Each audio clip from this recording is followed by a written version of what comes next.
Hi friends, मैं हूं Sam. मैं आपका स्वागत करता हूं अपने यूट्यूब चैनल लॉजिक अड्डा पर। जैसा कि हम लोग जानते हैं, हमारा जो चल रहा है वो परसेंटेज चल रहा है। परसेंटेज के अंदर हमने लास्ट वीडियो में जो कवर किया है वो fraction to percentage and percentage to fraction, and जो कुछ भी बेसिक होता है परसेंटेज का वो सब हमने कवर किया है उसके अंदर उस वीडियो में। अब दोस्तों हम यहाँ से क्वेश्चन स्टार्ट करते हैं। अब हम लैंग्वेज के कुछ क्वेश्चंस को देखेंगे कि वो किस तरह से होते हैं।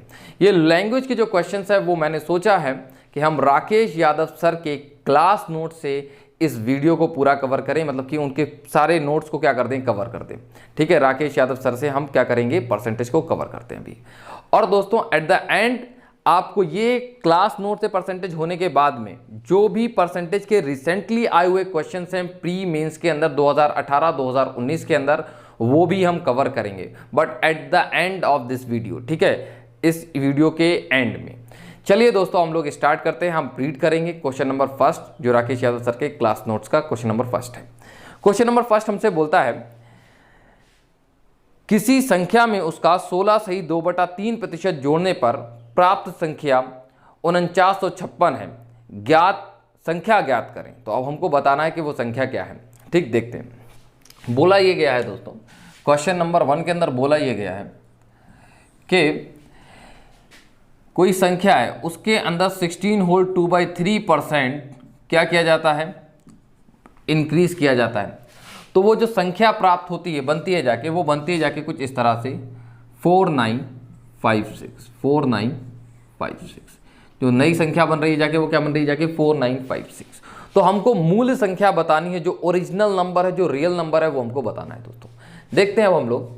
देखिए दोस्तों, इसके करने के हमारे दो तरीके हैं। एक तो डिटेल्ड मेथड है, जिस तरह से हम बचपन से करते हैं, और दूसरा तरीका है जो हम फ्रैक्शंस हमने सीखे हैं हम उससे करेंगे, मतलब बेसिकली रेशियो मेथड से करेंगे हम। देखिए दोस्तों, पहला तो हम लोग देख लेते हैं डिटेल्ड मेथड। मैंने माना वह संख्या क्या थी, आपकी ए थी। हमने मान लिया वह संख्या क्या थी, ए थी। अब ए के अंदर कुछ जोड़ा गया है, इस ए का 16 होल 2/3% जोड़ा गया है दोस्तों।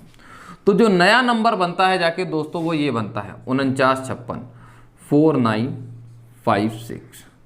नया नंबर हमारा ये बनता है। अब देखेंगे दोस्तों, ये ए का तो ए रहेगा। अब देखिए यहाँ पर मूल संख्या हमने ए मानी, हमको ए की ही वैल्यू बतानी है। अब देखिए यहाँ पर ये ए है, इस 16 होल 2/3% की अगर हमको फ्रैक्शनल वैल्यू नहीं मालूम तो पूरा सॉल्व करना पड़ेगा। तो आप सॉल्व कर लीजिएगा, और अगर हमको मालूम है तो हम डायरेक्टली लिखेंगे इसको। ये कितना बनेगा जाके 1/6। अब हम जैसे ही इसको सॉल्व करेंगे तो ये जो भी बनेगा, पहले इसको लिख लेते हैं 4956। ये कितना हो जाएगा, 6a प्लस का 1a कितना हो जाएगा दोस्तों, 7a/6 इक्वल्स टू 4956। अब मैंने 7 से इसको काटा, 7 7 49, 7 8 56। देन a की वैल्यू क्या आ जाएगी, यहाँ से a का मल्टीप्लाई इसमें करेंगे तो 6 8 48, 6 8 जा 48 एंड 6 7 जा कितना होता है 42। ठीक है, ये हमारा हो जाएगा। ए की वैल्यू हो जाएगी 42 48। उम्मीद करते हैं दोस्तों ये बात आपके बहुत अच्छे से समझ में आ गई होगी। ठीक है, तो एक तो तरीका ये हो गया। अब इससे भी कुछ बेहतर तरीका है, उसको हम लोग और देख लेते हैं।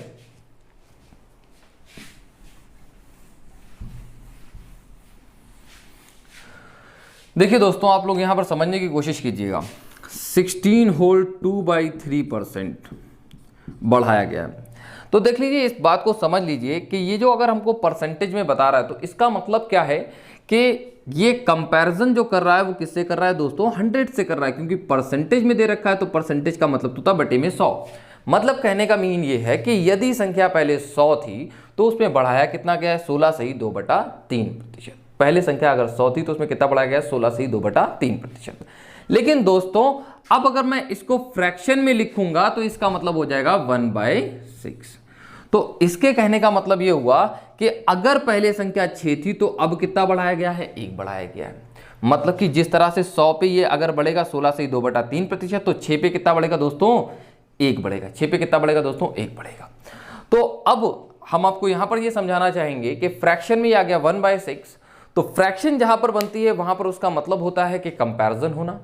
तो कंपैरिजन होने के लिए हम बात क्या करते हैं कि जिस चीज से कंपैरिजन होती है वो चीज होती है नीचे, और जिस चीज की कंपैरिजन होती है वो होती है दोस्तों ऊपर।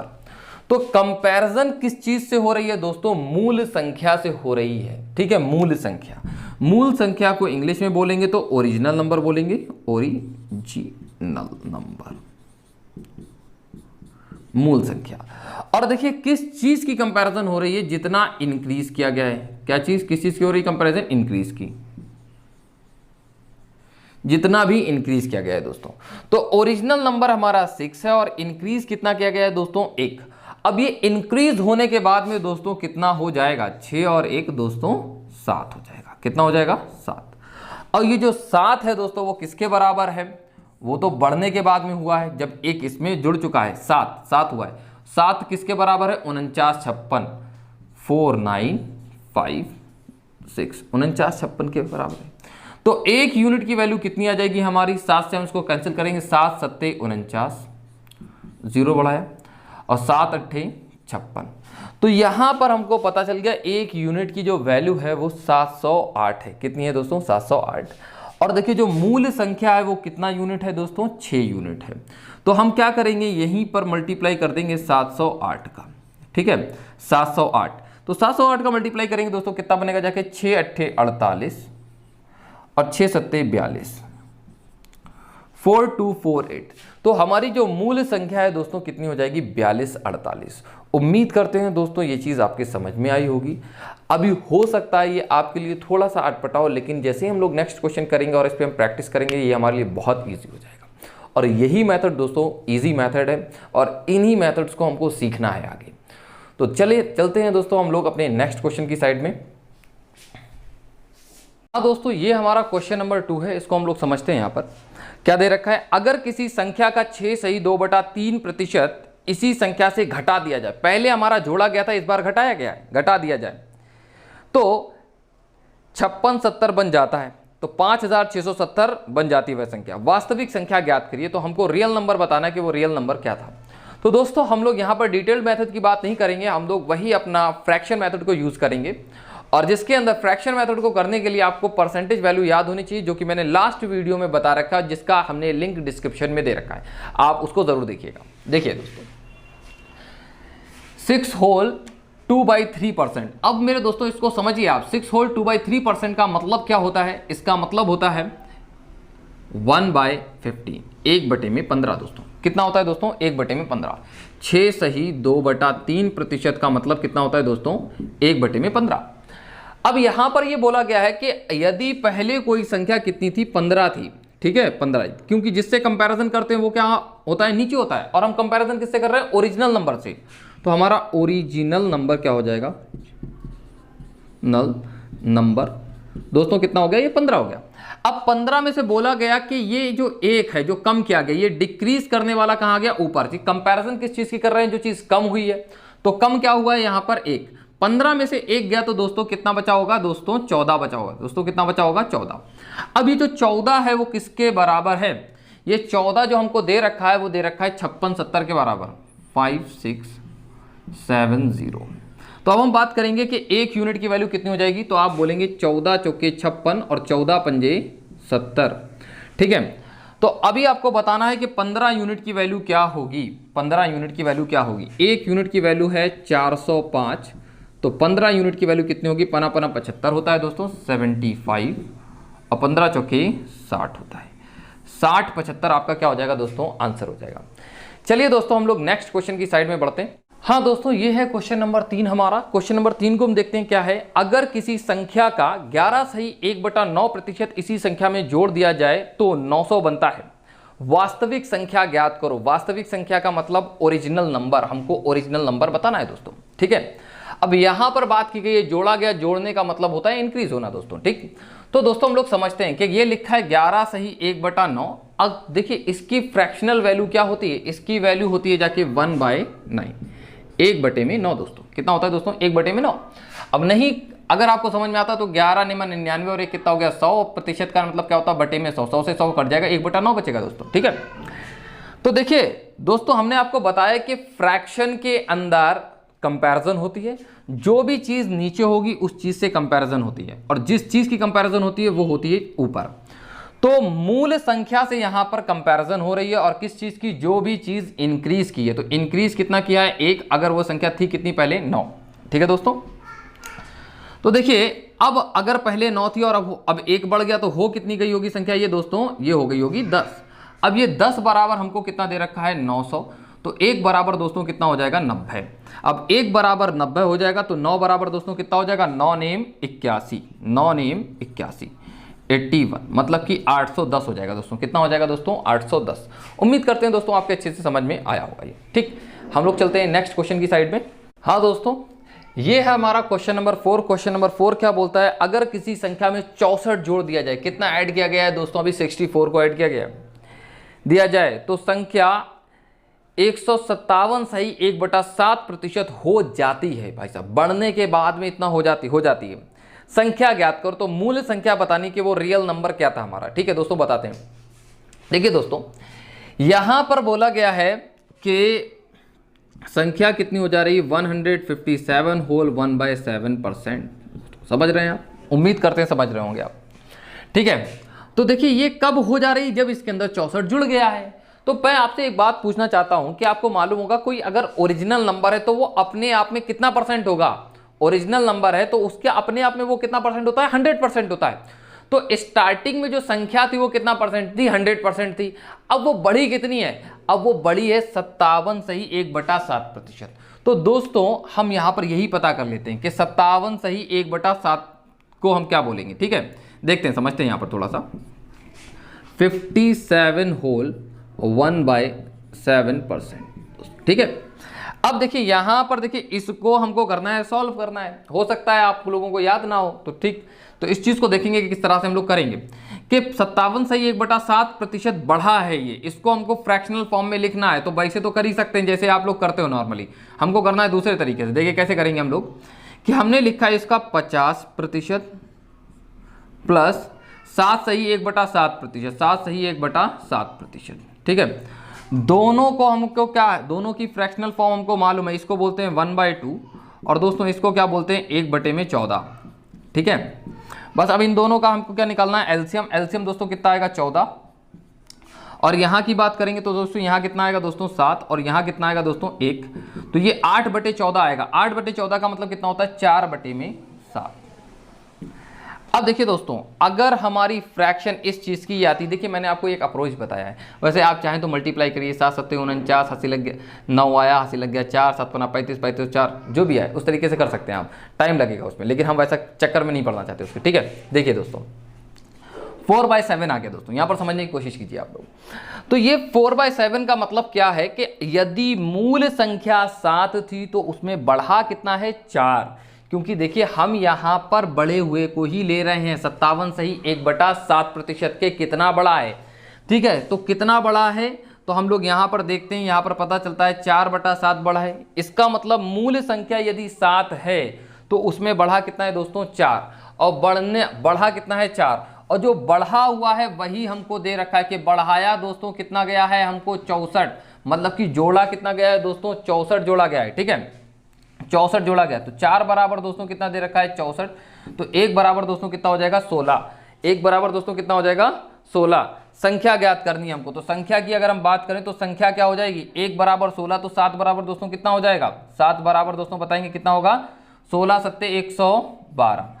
तो आपकी जो संख्या बनेगी जाके वो कितनी होगी, मतलब जो मूल संख्या होगी वो कितनी होगी, 112। उम्मीद करते हैं दोस्तों अच्छे से समझ में आ गया होगा आपके। ठीक है, चलिए दोस्तों हम लोग नेक्स्ट क्वेश्चन की साइड में बढ़ते हैं। हाँ दोस्तों, ये है क्वेश्चन नंबर हमारा 5। क्वेश्चन नंबर 5 को हम लोग देखते हैं एक बार। अगर किसी संख्या में 930 जोड़ दिया जाए, तो देखिए जोड़ा गया है ये कितना, 930। ठीक है, संख्या नहीं है 930, 930 जोड़ा गया है। ठीक है, जोड़ दिया जाए तो संख्या 444 सही 4/9% बन जाती है। वास्तविक संख्या ज्ञात करो। तो दोस्तों समझते हैं हम लोग यहाँ पर। आप पहली बात तो समझिए कि जो भी आपकी वास्तविक संख्या होगी वो अपने आप में 100% होगी। ठीक है, तो अब 100% तो संख्या थी, अब 100% जब संख्या थी तो उसमें बढ़ा कितना है, 344 सही 4/9%। दोस्तों कितना बड़ा है, 344 सही 4/9%।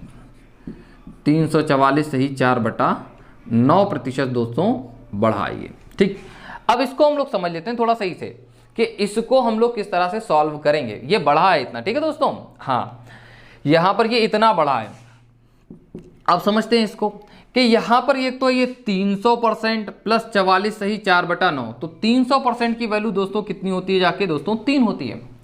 और यहां पर 44 सही 4/9% की बात करें तो उसको हम प्लस में लिखेंगे दोस्तों, ये कितना होता है हमारा 4/9, क्योंकि हमने कल की क्लास में आपको बता रखा है दोस्तों ये बात कि 44 सही 4/9% को हम कुछ इस तरह से करते हैं, ठीक। हाँ, तो अब हमने इसको सॉल्व किया तो ये कितना बनेगा जाके 9 या 27, 27 और 4 दोस्तों कितना हो गया जाके 31, 27 और 4 दोस्तों कितना हो गया 31/9। देखिए दोस्तों आप समझ लीजिए थोड़ी सी बात कि संख्या जब 100 थी, ठीक है, तो 100 से बढ़ के इतना हो गई तो बहुत ज़्यादा बढ़ी है, मतलब कि 100 से भी कई गुना ज़्यादा बढ़ गई है, 3 गुना ज़्यादा बढ़ चुकी है 100 से, ठीक। हाँ, तो 3 गुना से भी ज़्यादा बढ़ चुकी है यहाँ पर, तो मतलब कि बड़ी संख्या बहुत ज़्यादा है। तो यहीं पे हम यहाँ पर बात बोलते हैं कि ये जो नीचे संख्या होती है वो होती है मूल संख्या। मूल संख्या क्या होती है, मतलब कि जिस चीज़ से हम कंपैरिजन करते हैं, तो कंपैरिजन हम किससे करते हैं, रियल नंबर से या मूल संख्या से। तो मूल संख्या से हम कंपैरिजन कर रहे हैं, ये है हमारी मूल संख्या कितनी दोस्तों 9। और दोस्तों ये हमने यहाँ पर ये जो चीज़ लिया था ये पार्ट लिया है बढ़ा हुआ, तो जब बढ़ा हुआ लिया है तो ये जो ऊपर वैल्यू आ रही होगी वो बढ़ी हुई आ रही होगी। बढ़ी हुई का मतलब क्या कि जितना बढ़ा है, जितना बढ़ा है, तो बढ़ा तो इतना था, तो ये जो 31 बढ़ा है वो हकीकत में दोस्तों किसके बराबर है, ये 31 बराबर हमको किसके दे रखा है 930 के, 930, ठीक है। देन 1 यूनिट की वैल्यू कितनी हो जाएगी 31 तियां 93 और एक जीरो लग जाएगा, तो 1 यूनिट की वैल्यू दोस्तों 30 हो गई। तो 9 यूनिट की वैल्यू दोस्तों कितनी हो जाएगी 9 गुणे में 30, ठीक है। तो 9 तियां 27 होता है दोस्तों 270, तो मतलब कि वो जो मूल संख्या थी वो दोस्तों कितनी थी 970 थी, सॉरी 270 थी। कितनी थी दोस्तों 270। उम्मीद करते हैं सही से समझ में आया होगा। नेक्स्ट क्वेश्चन पे बढ़ते हैं।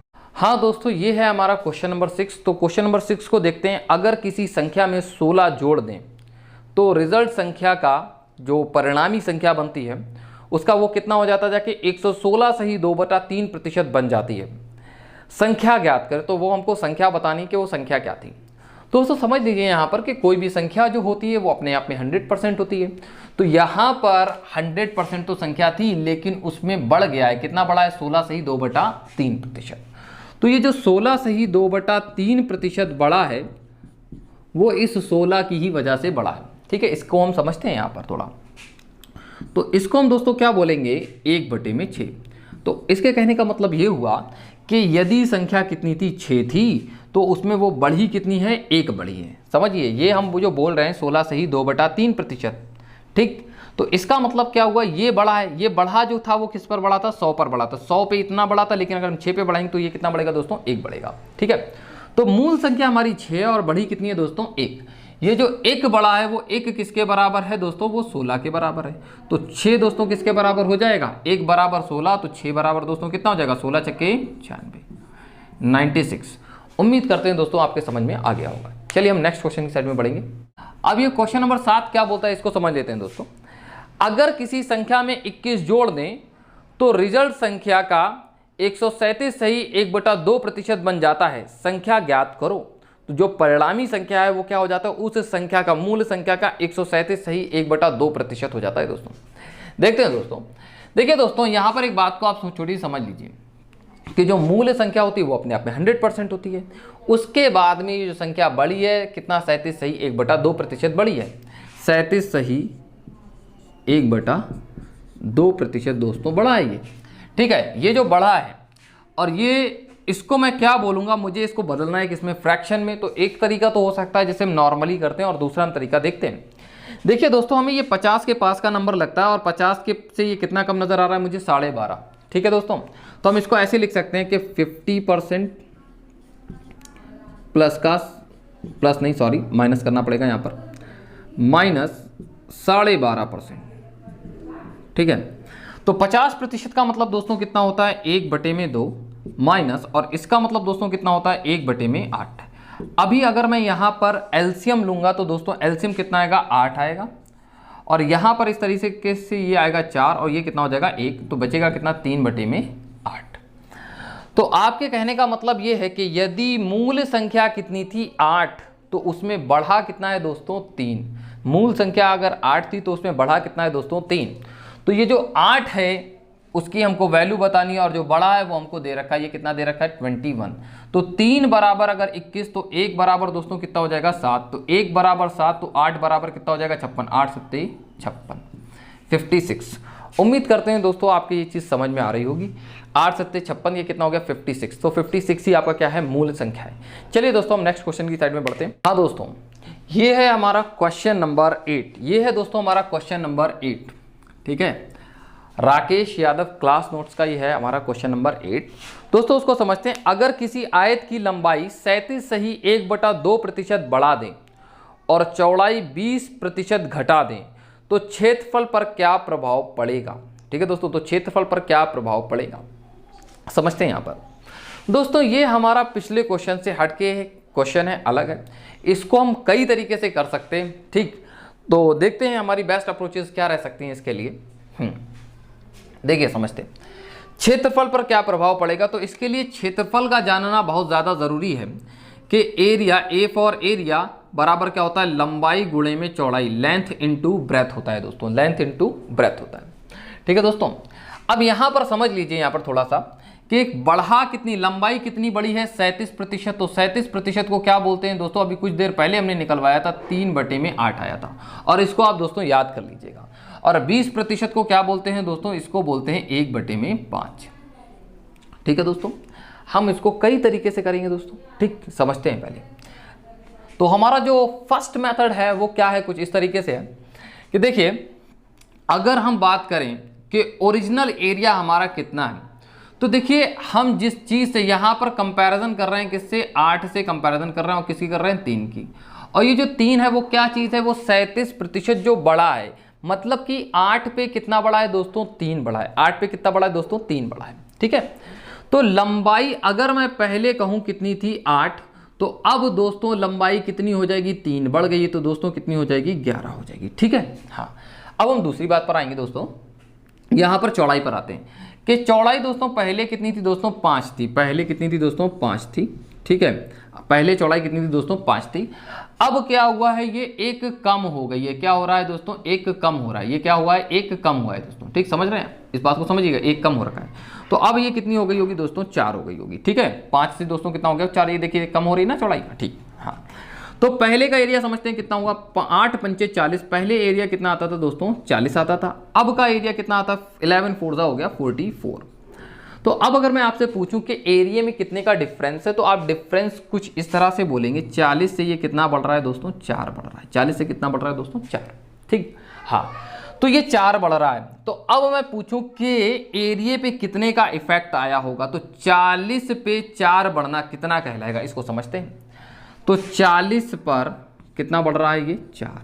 ठीक है, तो 40 पे 4 बढ़ना मतलब देखो कट गया, ये कितना आ गया दोस्तों ऊपर 1 आ गया, नीचे 1 0 2 0 करना होता है, 1 0 यहाँ बढ़ाएंगे 1 0 यहाँ बढ़ाएंगे, तो ये दोस्तों कितना हो जाएगा 10% हो जाएगा। तो ऐसी चीज़ों को हम आगे सॉल्व नहीं करेंगे, डायरेक्ट बताएंगे आपको 4/40। 4/40 का मतलब कितना होता है दोस्तों 10%। ठीक है, या यहाँ पर 1/10 आया था, 1/10 की वैल्यू कितनी होती है दोस्तों 10% होती है। उम्मीद करते हैं दोस्तों आपको ये समझ में आ गया होगा। अब हम अपना तरीका बताएंगे दोस्तों, कुछ इसी तरीके से हम इसको किस तरह से करेंगे। ठीक, चलिए दोस्तों देखते हैं।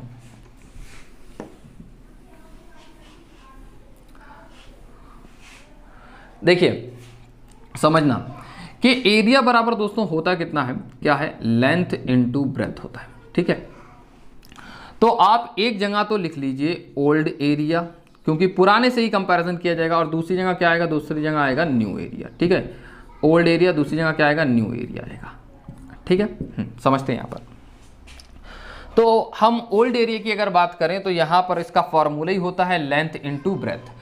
तो पहले की लंबाई कितनी थी दोस्तों 8 थी, और चौड़ाई दोस्तों कितनी थी 5 थी। ठीक है, अब मैं अगर नए वाले की बात करूं तो कुछ इस तरह से आप बोलेंगे कि भाई साहब 8 से ये 3 बढ़ गया दोस्तों, अब ये कितना हो गया 11 हो गया है। बट अब अगर मैं बात करूं किसकी चौड़ाई की, तो पहले 5 थी, अब ये 1 कम हो गई, अब बची कितनी दोस्तों 4। ठीक है, कुछ इस तरीके से। ठीक, हाँ तो यहीं पर हम इसको सिंप्लीफाई भी कर सकते हैं। 4 से 8 को काटेंगे कितना हो जाएगा 2, तो आप बोलेंगे 11/10। 11/10। अब देखिए आप बोल रहे हैं कि पहले एरिया 10 था, लेकिन अब कितना हो गया दोस्तों, अब हो गया कितना 11। तो ये दोस्तों बढ़ा कितना है 1। ये जो 1 बढ़ा है वो किस पर बढ़ा होगा, पुराने वाले पे बढ़ा होगा। तो 10 पे 1 बढ़ना क्या कहलाता है दोस्तों, 10%। कितना कहलाता है दोस्तों, 10%। ठीक है, 10 पे 1 बढ़ने का मतलब 10% दोस्तों। उम्मीद करते हैं ये भी आपके समझ में आया होगा। ठीक है, हाँ दोस्तों, हमारा नेक्स्ट क्वेश्चन जो है क्वेश्चन नंबर 9 है। तो क्वेश्चन नंबर 9 को देखते हैं। चीनी की कीमत में वृद्धि 16.2% होने की वजह से किसी परिवार की खपत 20% घट जाती है। ठीक है, जो चीनी का प्राइस है, पी फॉर प्राइस कितना बढ़ता है, वो 16/2/3% इंक्रीज कर जाता है। बट उसका जो कंजम्पशन है, जो उसकी खपत है, वो क्या होती है, 20% कम हो जाती है।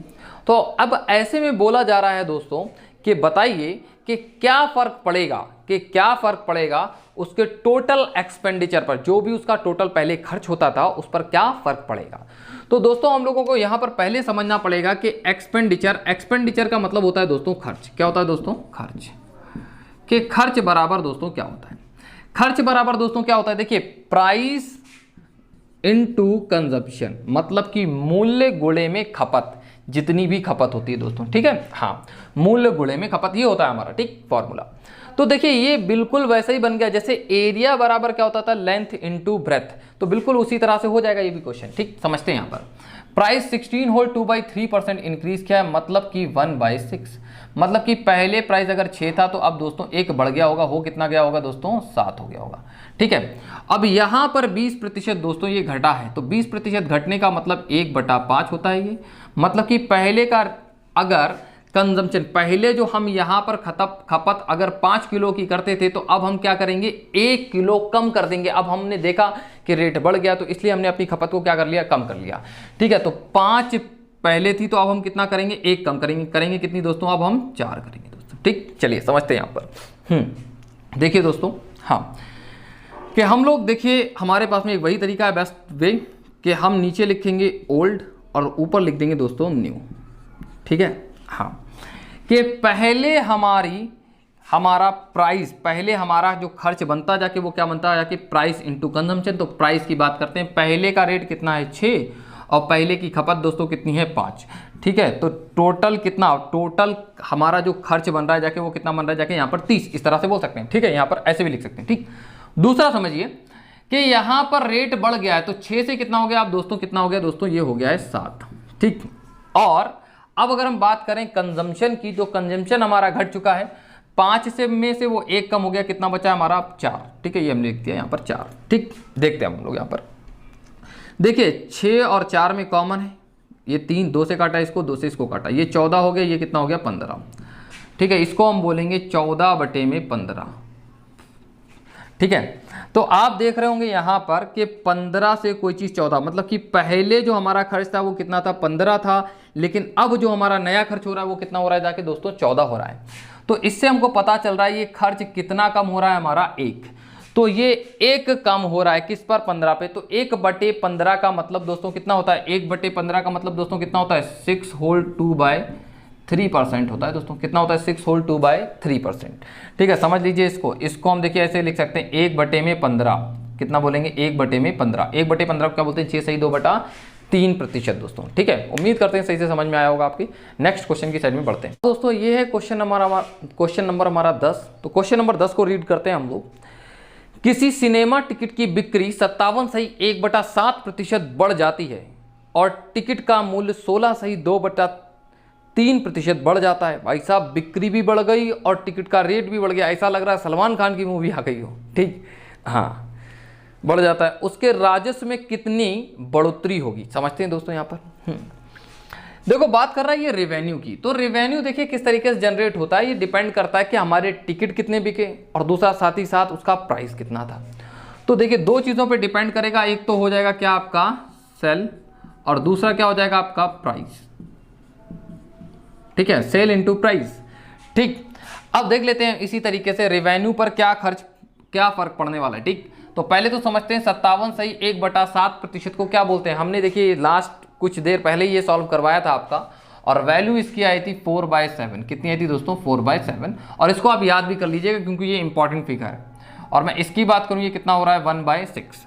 तो अब अगर मैं रेवेन्यू की बात कर रहा हूँ, किसकी बात कर रहा हूँ दोस्तों, रेवेन्यू की, तो देखिए एक तो मेरा पुराना रेवेन्यू होगा ओल्ड, और दूसरा क्या होगा दोस्तों हमारा न्यू होगा। ओल्ड, दूसरा क्या होगा न्यू। तो पुराना हमारा कितना होगा दोस्तों, ये पहले कितना हमारे सेल होती थी 7 की, और प्राइस कितना था हमारा 6 था, ठीक है। अब अगर मैं बात करूं तो 7 से ये कितना बढ़ गया हमारा 4, कितना हो गया दोस्तों अब ये 11, और अगर मैं बात करूं प्राइस की तो प्राइस 6 पे बढ़ गया, एक कितना हो गया दोस्तों ये 7। तो यहां पर हमको बताना है कि चेंज, तो 7 से 7 कैंसिल हो जाएगा, बचेगा कितना 11/6, 11/6। तो यहां पर ये बढ़ कितना रहा है दोस्तों 5, और ये 5 जो बढ़ रहा है वो किस पर बढ़ रहा है 6 पर। 5/6 आप याद करिए, देखिए हमने कल की क्लास में बताया था आपको, ये बता रखा है हमने आपको कितना 83 होल 1/3%। आप इसको सॉल्व करेंगे तो भी आपका यही आंसर आएगा। उम्मीद करते हैं आपके समझ में आ गया होगा। चलिए नेक्स्ट क्वेश्चन पे बढ़ते हैं। हाँ दोस्तों, ये हमारा क्वेश्चन नंबर 11 है। क्वेश्चन नंबर 11 को देखते हैं क्या बोलता है हमारा। अगर किसी वर्ग की भुजा 40% बढ़ा दी जाए तो उसके क्षेत्रफल पर क्या प्रभाव पड़ेगा दोस्तों, ठीक है। देखिए दोस्तों, पहले तो समझ लेते हैं कि क्षेत्रफल और किसका, वर्ग का क्षेत्रफल, ठीक है। Area of square, area of square, ठीक है दोस्तों। एरिया ऑफ स्क्वायर मतलब वर्ग का क्षेत्रफल है ये। तो वर्ग का क्षेत्रफल क्या होता है कि भुजा गुणा में भुजा, मतलब कि अगर उसकी साइड ए है तो साइड गुणा साइड होता है, तो ये हमारा आंसर होता है, ठीक। मतलब ये हमारा इस तरह से होता है, ठीक दोस्तों, समझिए। अब देख लेते हैं, समझ लेते हैं, इसको आंसर करना है हमको। तो 40% का इंक्रीज है, तो 40% को दोस्तों हम फ्रैक्शन में अगर लिखेंगे तो देखिए बटे में 100 आएगा, 0 0 कटेगा, ये कितना हो जाएगा 2/5, ऐसा लिख सकते हैं, ठीक है दोस्तों। अब वही वाला हमारा तरीका है कि पुराना वाला कि ओल्ड एंड न्यू लिख लो, तो ये तो आएगा ओल्ड एरिया, और दूसरा यहाँ पर क्या आएगा दोस्तों न्यू एरिया। न्यू एरिया लिखना है। अब देखिए यहाँ पर समझिए, पहले भुजा दोस्तों कितनी थी उसकी 5 थी, कितनी थी 5, तो हमने लिख दिया कितना दोस्तों ये 5 लिख दिया दोस्तों, कितना लिख दिया हमने 5, और फिर से ये 5 और भुजा, तो देखिए ये 5 थी तो भुजा क्या है, भुजा गुणा भुजा, तो 5 को हमें लिखना पड़ेगा 2 बार, तो a इंटू ए मतलब कि 5 गुणा में 5, और यहाँ की अगर हम बात करेंगे तो अब 5 से ये 2 बढ़ गया, कितना हो गया दोस्तों ये 7 गुणा में 7। अब ये कितना हो जाएगा दोस्तों 7 7 49 बटे में 25। अब मैं आपसे पूछूं कि बताइए कितना बढ़ा है, तो आप बोलोगे 24 बढ़ा है दोस्तों। कितना बढ़ा है 24। तो ये 24 कितना प्रतिशत होता है इसको समझ लेते हैं हम लोग। 24 जो है कितना है 25 का, तो 25 को अगर मुझे 100 बनाना है तो बताइए किससे मल्टीप्लाई करेंगे, 4 से यहाँ और 4 से यहाँ।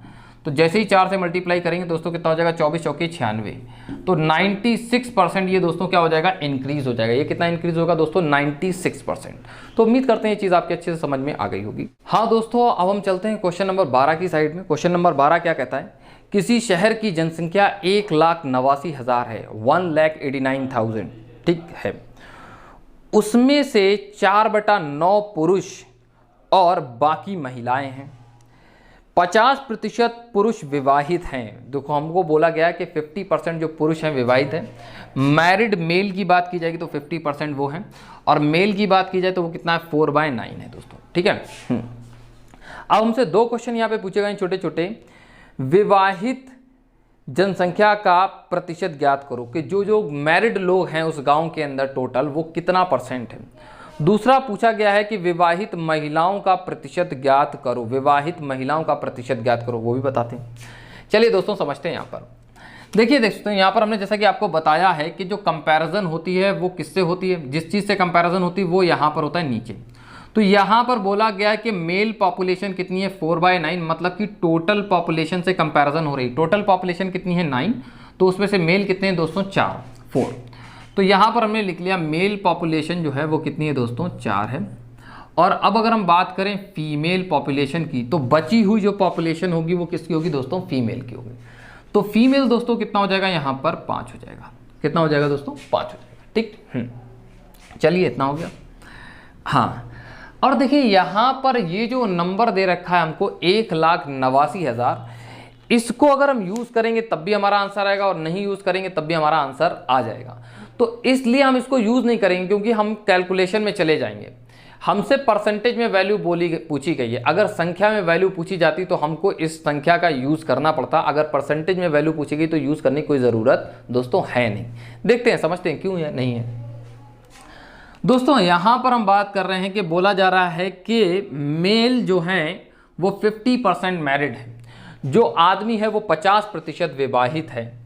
तो अगर मैं मैरिड मेल की बात करूं तो विवाहित पॉपुलेशन की बात करूं दोस्तों, तो ये मेल 4 हैं, तो 4 का कितना 50% दोस्तों कितना बनेगा जाके 2। तो 2 आदमी क्या हो जाएंगे यहाँ पर विवाहित हो जाएंगे। अब देखो बात ये आती है कि जो आदमी है वो शादी किससे करेंगे। आदमी आदमी से तो शादी करेगा नहीं, ठीक है। वो जो अभी एक लॉ पास नहीं हुआ है, जो भी हो यार वो भी ठीक है, वो पास नहीं हुआ था तब का ये क्वेश्चन है, ठीक। हाँ, तो देखिए आदमी से आदमी शादी नहीं करेगा और दूसरा यहाँ पे गे नहीं है कुछ। तो यहाँ पर समझ लीजिए आप कि ये जो आदमी है वो शादी किससे करेंगे, फीमेल से करेंगे। तो जब फीमेल से शादी करेंगे तो आदमी अगर 2 है तो यहाँ पर ये 2 ही आदमी से शादी कर रहे होंगे। यहाँ पर पॉलीगेमी का भी कोई कॉन्सेप्ट नहीं है, ये अंडरस्टूड बातें हैं, ठीक है। इसके अंदर क्वेश्चन के अंदर ये हमें अपने पास से दिमाग लगाना है कि भाई साहब ऐसा नहीं कि एक आदमी एक से ज़्यादा शादियां कर सके, ठीक है, ऐसा कुछ नहीं है यहाँ पर, ठीक। तो यहाँ पर 2 आदमी विवाहित है, वो उन 2 आदमियों ने किससे शादी करी होगी, 2 फीमेल से ही शादी की होगी। तो अब अगर मैं बात करूं कि टोटल कितने लोग विवाहित हो गए गांव के अंदर, मैरिड पॉपुलेशन कितनी हो गई जगह, तो आप मैरिड पॉपुलेशन के बारे में बोलेंगे 4। अब अगर मैं आपसे पूछूं ये 4 कितने में से है, तो टोटल पॉपुलेशन कितनी है दोस्तों 9। देखिए मैरिड पॉपुलेशन का परसेंटेज हम निकाल रहे हैं, मैरिड पॉपुलेशन का परसेंटेज। तो आप देखिए बोलेंगे कि कितने हैं दोस्तों, 4 हैं। ये कितने शादीशुदा और कितने में से टोटल कितनी है पॉपुलेशन, 9 है, ठीक है। तो 9 में से 4, तो 9/4 की जैसे कि हमको वैल्यू याद है दोस्तों कितनी है, होती है हमारी, होती है वैल्यू इसकी 44 होल 4/9%, ठीक है दोस्तों। अगर नहीं समझ में आता तो क्या कर लो, इनटू 100 और प्रतिशत का साइन लगाओगे, आपका आंसर क्या आएगा दोस्तों, यही आएगा। तो ये तो पहला क्वेश्चन हो गया हमारा कि मैरिड पॉपुलेशन क्या होगी।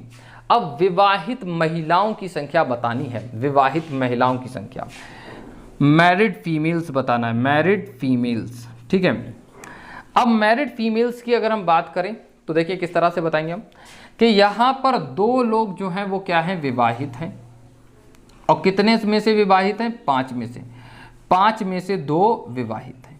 अगर 5 में से 2 विवाहित है तो ये कितना प्रतिशत बनेगा जाके, तो आप बोलते हो 1/5 का मतलब होता है 20, तो ये तो दोगुना हो गया, तो कितना हो जाएगा दोस्तों 40। तो आप बोल सकते हो 40% हो जाएगा। लेकिन अगर दिल को सुकून देना है आपको तो आप भाई साहब गुणा 100 और प्रतिशत का साइन लगाओगे, तब करोगे तो ऐसे ही आ जाएगा, 40 ही आ जाएगा। उम्मीद करते हैं दोस्तों ये चीज़ समझ में आ गई होगी आपकी। हम लोग नेक्स्ट क्वेश्चन की साइड में बढ़ते हैं। हाँ दोस्तों, ये हमारा क्वेश्चन नंबर 13 है। 13 को देखेंगे। एक मजदूर 60 घंटे प्रति सप्ताह काम करता है, 60 घंटे काम करता है एक हफ्ते में, और 2400 रुपये कमाता है। कितने रुपए कमाता है, 2400 रुपये कमाता है। अगर उसकी प्रति घंटे आय 40% बढ़ जाए, उसकी हर एक घंटे की जो सैलरी है वो कितनी बढ़ जाए, 40% बढ़ जाए, मतलब कि 100 रुपये अगर पहले कमाता था एक घंटे में, अब कितना कमाएगा, 140, ठीक, ऐसा कुछ बढ़ जाए।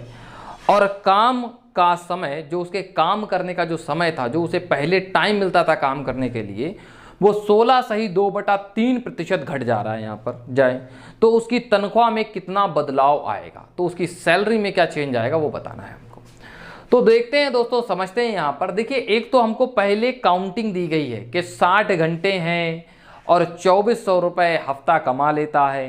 तो क्या देखिए, इस डाटा की कोई ज़रूरत नहीं है, क्योंकि अगर हमसे डाटा में आंसर पूछा जाता तो हमें बताने की ज़रूरत होती, अब वो कितने घंटे पढ़ा रहा है, कितने रुपए कमा रहा है। लेकिन हमसे तो सिर्फ परसेंटेज चेंज पूछा गया है, तो हमारा सिर्फ काम परसेंटेज से ही चल जाएगा दोस्तों। देखते हैं दोस्तों क्या होगा। देखिए दोस्तों, समझिए, जैसे हमसे बोला गया 40% उसकी जो इनकम है, ठीक है, 40% जो उसकी इनकम है वो बढ़ गई। इनकम या आय बढ़ जाना, आय बढ़ जाना क्या है, मतलब कि यहाँ पर अगर उसकी प्रति घंटे आय 40% बढ़ जाए, मतलब कि हर घंटे जो भी वो कमाई करता था उसमें 40% की बढ़ोतरी हुई है, ठीक है। तो आप बोल रहे हैं कि मतलब कि बढ़ोतरी कितनी हुई, 40% को बोलते हैं दोस्तों 2/5, ठीक है। और उसका जो टाइम कम हुआ है, ये हुआ है 16 से ही 2/3, तो इसका मतलब होता है 1/6। मतलब समझिए आप, अगर पहले उसे 1 घंटे के काम करने के 5 रुपए मिलते थे, तो अब 2 रुपए क्या मिलेंगे, ज़्यादा मिलेंगे, मतलब टोटल कितना मिलेगा, 7 मिलेगा। अब अगर मैं यहाँ की बात करूँ, पहले अगर वो 6 घंटे काम करता था एक हफ्ते में, तो अब कितना 1 घंटा कम करेगा, करेगा कितना 5। तो देखिए सैलरी बराबर क्या होगा, सैलरी जो उसकी आय है, आय बराबर क्या होता है पर आवर वेज, मतलब कि हर 1 घंटे की मजदूरी गुणा में नंबर ऑफ आवर्स, मतलब कि जितने घंटे वो काम कर रहा है, ठीक है, नंबर ऑफ आवर्स मतलब कितने घंटे उसने काम किया।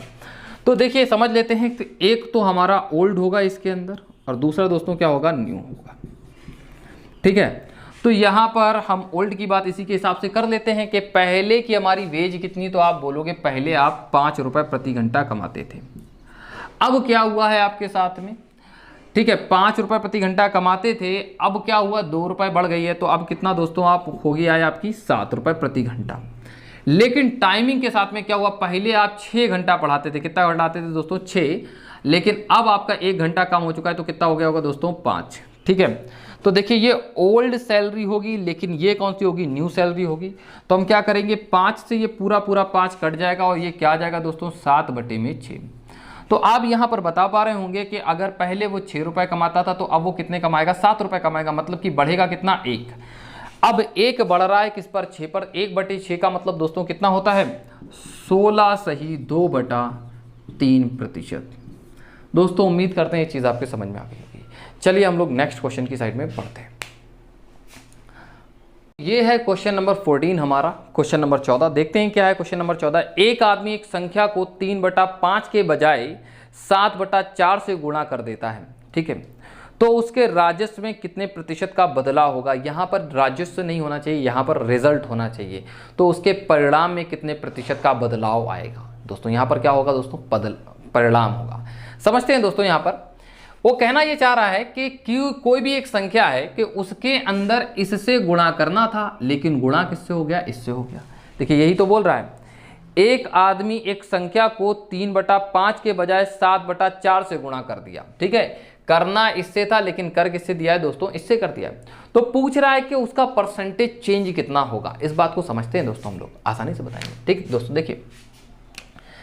देखिए 2 तरीके बताते हैं हम इसके आपको, पहले समझिए यहाँ पर कि आप यहाँ पर एक ऐसी संख्या मान लीजिए, आप यहाँ पर a मान सकते हैं, b मान सकते हैं, कोई भी XYZ तो मान ही सकते हैं, लेकिन वो तो नॉर्मल तरीका, वैसे करेंगे नहीं, ठीक। तो देखते हैं थोड़ा सा जो शॉर्ट हो सकता है। आप एक ऐसा नंबर मान लीजिए दोस्तों जो कि 5 से कट जाए और 4 से कट जाए, ठीक है। और ऐसा नंबर मैं इसलिए मान रहा हूँ दोस्तों क्योंकि एट द एंड काटना पड़ेगा 5 से और 4 से, और कटेगा नहीं तो आपको अच्छा नहीं लगेगा। तो मैंने एक ऐसा ही नंबर मान लिया दोस्तों, कितना 20 मान लिया दोस्तों, कितना मान लिया 20।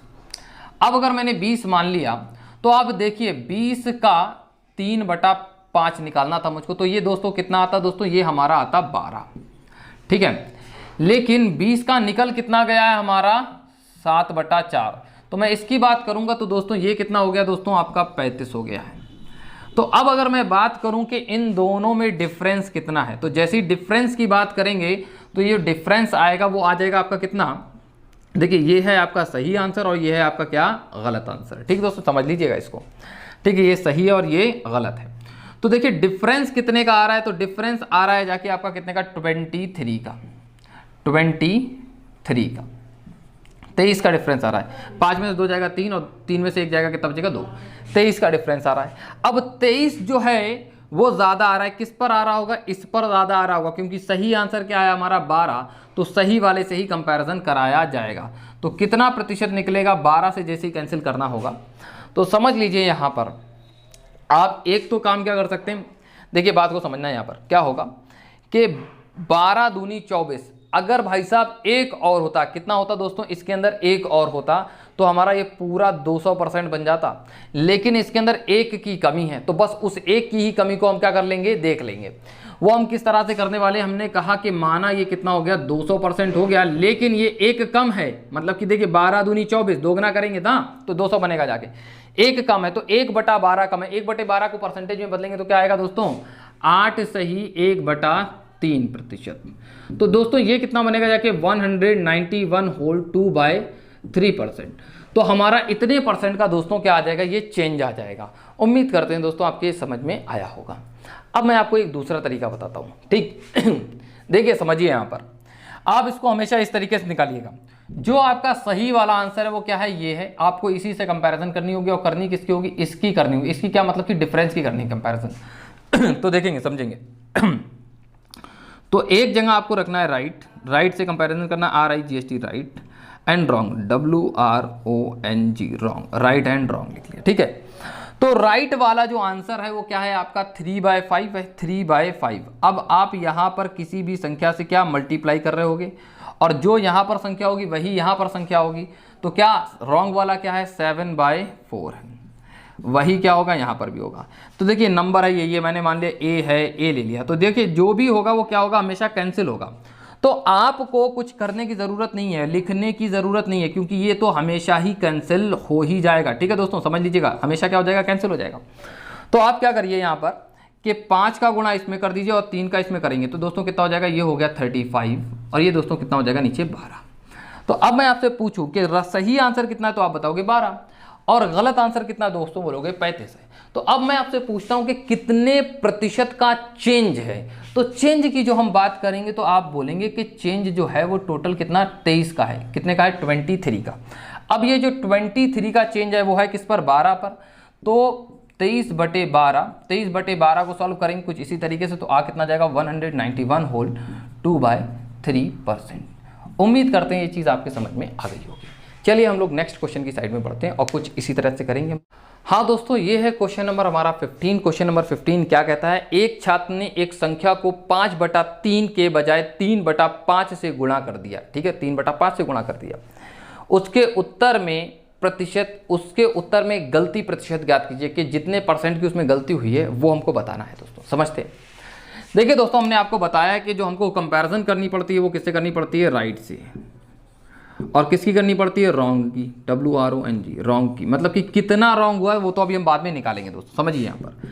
तो राइट की हम बात करें तो राइट वाला जो है हमारा कौन सा है, ये है कि मतलब हमको गुणा करनी थी इससे, तो 5/3 हमने लिख दिया नीचे। और गलत वाला जो है वो है ये, तो इसको हम लिख देंगे ऊपर 3/5, ठीक है। इसका मल्टीप्लाई इसमें और इसका इसमें करेंगे, ठीक है। तो ये कितना हो जाएगा दोस्तों, 9/25 हो जाएगा, 9/25, ठीक दोस्तों। अब आप बात को समझिए, जो सही आंसर है वो कितना है 25, लेकिन जो गलत आंसर है वो दोस्तों कितना है 9। तो सही आंसर 25 आएगा और गलत आंसर कितना आएगा, 9 आएगा। तो यहां पर मैं आपसे पूछूं कि कितने की गलती हुई, तो 25 में 25 आना चाहिए था, आया कितना है 9। तो गलती कितने की हो रही, तो आप बता रहे हैं 16 की। कितनी गलती हो रही, 16 की। 25 पे 16 की गलती होने का मतलब क्या है, 25 पे अगर 16 की तो 100 पे कितने का, 4 से गुणा इसमें करोगे, 4 से इसमें करोगे, 4 16 चक्के 64 आंसर हो जाएगा दोस्तों, ठीक है। लेकिन हम देखिए लिख के देखते हैं 16/25, ठीक है। अब इसको मुझे बताना है, क्या बताना है, कितना परसेंट है। तो क्या कर सकते हैं, एक तो इंटू 100 और परसेंटेज का साइन काटो, कितना जगह ये 4, 16 चौके कितना होता है 64, 64%।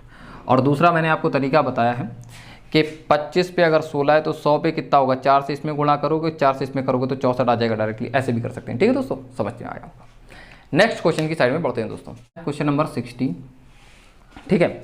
तो क्वेश्चन नंबर 16 की बात करेंगे, क्या बोलता है, एक छात्र किसी संख्या को 4/3 के बजाय 3/4 से गुणा कर देता है, उत्तर में गलती प्रतिशत ज्ञात करो। तो देखिए बहुत आसान है, ये हमारा सही है, इससे करना था गुणा और इससे हो गया धोखे से।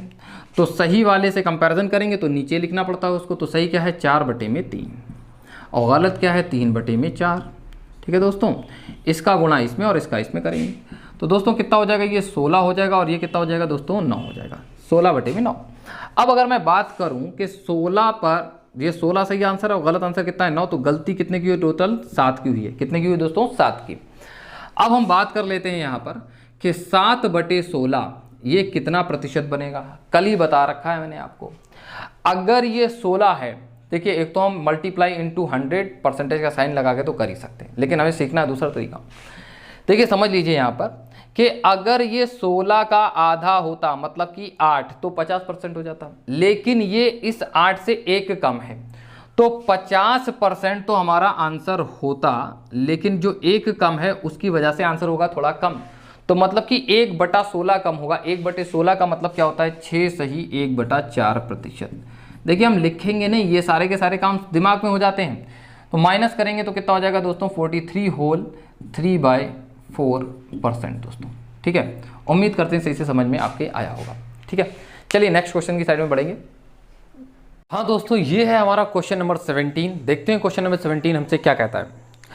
अगर इनकम टैक्स 19% बढ़ जाए और कुल इनकम, ये कुल इनकम नहीं होना चाहिए दोस्तों, ये होना चाहिए शुद्ध इनकम। इसका मतलब है दोस्तों शुद्ध इनकम, नेट इनकम 6% घट जाए। मतलब कि अगर टैक्स हमने 19% बढ़ाया तो उसकी वजह से 6% जो है वो नेट इनकम कम हो गई, मतलब कि शुद्ध आय कम हो गई। ठीक है दोस्तों, मतलब इसको हम बोलेंगे दोस्तों शुद्ध आय, मतलब कि नेट इनकम। नेट इनकम, ठीक दोस्तों, नेट इनकम कितनी कम हो गई? नेट इनकम 6% कम हो गई, ऐसा बोला गया है क्वेश्चन में। ठीक है, तो इनकम टैक्स की दर ज्ञात करो। तो हमको बताना है कि इनकम टैक्स का रेट ऑफ इंटरेस्ट क्या है, मतलब कि rate of interest, rate of income tax क्या है। ठीक, समझते हैं हम लोग। देखिए दोस्तों, हम लोग ये एक बिल्कुल नया सा क्वेश्चन है, इसको हम समझते हैं और दो तरीके से बताएंगे हम आपको। पहले तो हम थोड़ा सा इसका जो डिटेल बातें हो सकती हैं वो बताऊंगा, फिर मैं इसका एकदम शॉर्टकट बना दूंगा, आप देखते ही बता पाएंगे इसको। ठीक, देखिए दोस्तों, यहाँ पर समझिए दोस्तों कि आप जो हैं पैसे कमाते हैं, जिसको हम बोलते हैं इनकम। इनकम मतलब कि आय। आपने रुपए कमाए, तो रुपए कमाने के बाद क्या होगा, वो सारे के सारे रुपए आपके खुद के रुपए नहीं हो जाएंगे, उसमें से आपको कुछ टैक्स भी देना पड़ेगा। जब आप टैक्स देंगे तो मतलब कि इस इनकम में से ये टैक्स आपका कट जाएगा। जैसे ये टैक्स कटेगा तो हम इसको बोलेंगे नेट इनकम। क्या बोलेंगे दोस्तों? Net income.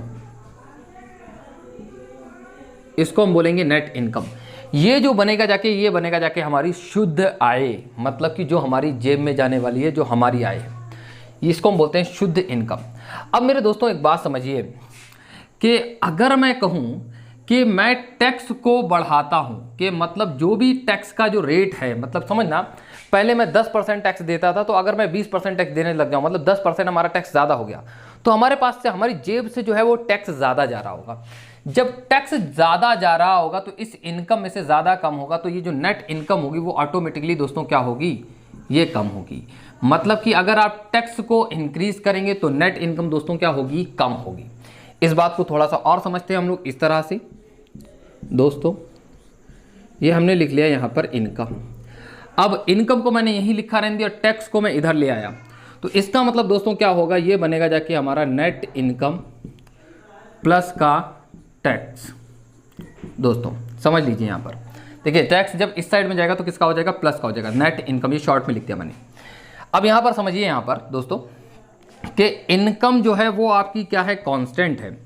अगर आपका टैक्स बढ़ेगा तो आपकी नेट इनकम जो होगी वो कम होगी। जितने रुपए ज़्यादा आप टैक्स देंगे ऑटोमेटिकली उतने रुपए कम आपकी क्या हो जाएगी? नेट इनकम हो जाएगी। नेट इनकम में से उतने ही रुपए कम हो जाएगा। तो दोस्तों आपके क्वेश्चन के अंदर क्या दे रखा है उसको हम समझते हैं। क्वेश्चन में हमारे दे रखा है, देखिए यहां पर समझ लेना इस बात को, जितना टैक्स बढ़ेगा, जितने रुपए टैक्स बढ़ेगा उतना ही नेट इनकम कम होगा। ये परसेंटेज वैल्यू दोनों की अलग अलग हो सकती है, क्योंकि नेट इनकम और टैक्स दोनों क्या चीजें हैं? अलग अलग। इनकी वैल्यूज क्या होंगी हकीकत में? अलग अलग। तो इनका परसेंटेज क्या हो सकता है? अलग अलग। लेकिन रुपए में क्या होंगे दोस्तों? ये सेम होंगे। तो देखिए यहां पर बोला गया है कि इनकम टैक्स अगर कितना प्रतिशत बढ़े? 19%। मतलब कि हम अगर 19% जो है वो टैक्स को बढ़ा दें, तो टैक्स का जो 19% है वो नेट इनकम में जो कमी लाता है, नेट इनकम में जो वो कमी लाता है, वो कितने प्रतिशत की है दोस्तों? 6% की है दोस्तों। कितने प्रतिशत की है? 6% की। तो देखिए 19% जो टैक्स है वो क्या है? नेट इनकम का कितना है? 6% है। तो हमने क्या किया? प्रतिशत से ये प्रतिशत को काट दिया। अब हम देखिए एक रेशियो बनाते हैं, नेट इनकम, इसको मैं थोड़ा शॉर्ट में लिखूंगा, नेट इनकम अपॉन में नेट इनकम। ये टैक्स इस साइड में चला जा रहा है, ये चला गया टैक्स आगे, TAX, टैक्स कर दिया दोस्तों। ठीक है, अब देखिए 19, तो यहाँ पर ये 19 रहेगा। और मैं टैक्स की जो बात करूंगा टैक्स जो मैं यहाँ लेके आऊँ, ये 6 यहाँ नीचे आ जाएगा, तो कितना हो गया दोस्तों? 6। तो नेट इनकम अगर दोस्तों आपकी 19 है तो टैक्स कितना है दोस्तों? 16 है। 6 है। टैक्स कितना है दोस्तों? 6 है। तो अब अगर मैं इन दोनों नेट इनकम और टैक्स को जोड़ दूं, जैसे कि हमने यहाँ पर दिखाया, नेट इनकम प्लस टैक्स को जोड़ देंगे तो ये बन जाएगा क्या? आपका इनकम बन जाएगा। तो अभी अगर आपकी इनकम की बात की जाए दोस्तों क्या होगी? तो आप बोलोगे 19 और 6 कितना होता है? 25 होता है। तो आप बोलेंगे 25 जो है वो हमारी बन गई नेट इनकम, अगर हमारी नेट इनकम नहीं, सॉरी, ये हमारी क्या बनेगी, जाके इनकम बनेगी। ये दोस्तों क्या बनेगी, हमारी इनकम बनेगी। अब हमको बताना है कि हमारा इनकम टैक्स परसेंट कितना बनेगा। तो आप बोलेंगे टैक्स परसेंट जो है वो कुछ इस तरीके से रहता है। कहेंगे जो टैक्स है वो हमसे 6 पड़ता है, 6 रुपए। अगर मेरी इनकम कितनी है दोस्तों, 25 है। इनकम कितनी है दोस्तों, 25। तो 25/6 को अगर हमको कन्वर्ट करना है तो हम देखिए बता देंगे 25 में कितने का गुणा कर दें जो कि ये 100 हो जाए। तो आप बोलेंगे 4 का, तो 4 का नीचे करेंगे तो 4 का डायरेक्टली हम ऊपर करेंगे। जैसे ही ऊपर करेंगे कितना हो जाएगा, ये 24। तो आप बोलेंगे जो टैक्स का रेट परसेंट है वो क्या है दोस्तों, 24% है। हमारा जो टैक्स है वो कितना परसेंट है, 24%। मतलब कि 100 रुपए कमाएंगे तो हमको 24 रुपए क्या देना पड़ेगा, टैक्स देना पड़ेगा। अब दोस्तों हम लोग इसकी शॉर्ट ट्रिक को समझने की कोशिश करते हैं। देखिए दोस्तों, एक बात को समझना आप लोग, यहाँ पर जैसे यहाँ पर ये लिखा है टैक्स, तो इसके जो सामने वाला जो नंबर होगा वो इसकी वैल्यू होगा। टैक्स की वैल्यू कितनी हो जाएगी, 6। और इनकम, नेट इनकम की बात करें, इसके जो सामने वैल्यू लिखी होगी वो हो जाएगी इसकी। तो नेट इनकम की वैल्यू हो गई कितनी, 19, और टैक्स की वैल्यू कितनी हो गई, 6। ये बात समझ लीजिएगा आप, छोटी सी बात, ठीक, इस तरीके से। अब देखिए, आपको कभी भी अगर बताना है कि रेट परसेंट क्या होगा तो आपको कुछ नहीं करना है। जितना भी ये 19 और ये 6 दे रखा है, ये तो आपको क्वेश्चन में ही लिखा मिल जाएगा, 19% प्लस 6%। तो 19 और 6 कितना हो गया दोस्तों, आप बोलेंगे टैक्स परसेंट बता रहे हैं आप, तो 19 और 6 कितना हो गया दोस्तों, 25 हो गया। दोनों को जोड़ देना है, 19 और 6, इन दोनों को जोड़ देना है। 19 और 6 को जोड़ा हमने, तब कितना आया दोस्तों, 25 आया। देखिए मैं इसको दिखा देता हूँ आपको थोड़ा सा। 19 प्लस 6, 19 प्लस का 6, ये कर देना है। और देखिए जो भी नेट इनकम का कॉफिशिएंट होगा, मतलब कि जितना भी परसेंट नेट इनकम कम हो रही होगी, उसको क्या करेंगे, हम ऊपर रख देंगे। नेट इनकम कहाँ रख देंगे, हम ऊपर रख देंगे। ये रख दिया हमने 6। वो रीज़न क्या है कि जैसे कि मैंने बताया, टैक्स की जो वैल्यू होती है वो सामने वाली होती है। तो सामने क्या नज़र आ रहा है आपको, 6 नज़र आ रहा है। तो 6/25, ये दोस्तों क्या है दोस्तों, 25 है। 6/25। तो अगर मुझे इसकी बात करूँ कितना परसेंट बनेगा जाके, तो 25 में किससे गुणा कर दें, जो कि 100 हो जाएगा, 4 से। तो 4 गुणा 6 कितना होता है, 24। तो आप बोलेंगे 24%। उम्मीद करते हैं दोस्तों समझ में आया होगा। अगला क्वेश्चन आपको बहुत अच्छे से समझ में आएगा, मैं इसी तरीके से आपका करवाता हूँ क्वेश्चन, ठीक। देखिए, हाँ दोस्तों, हमारा नेक्स्ट क्वेश्चन है क्वेश्चन नंबर 18। क्वेश्चन नंबर 18 क्या कहता है, अगर इनकम टैक्स 17% बढ़ जाए तो शुद्ध इनकम 3% कम हो जाती है। इनकम टैक्स की दर ज्ञात करो। इनकम टैक्स की दर ज्ञात करो, ये दोस्तों क्वेश्चन नंबर 18 है। इनकम टैक्स की दर ज्ञात करो।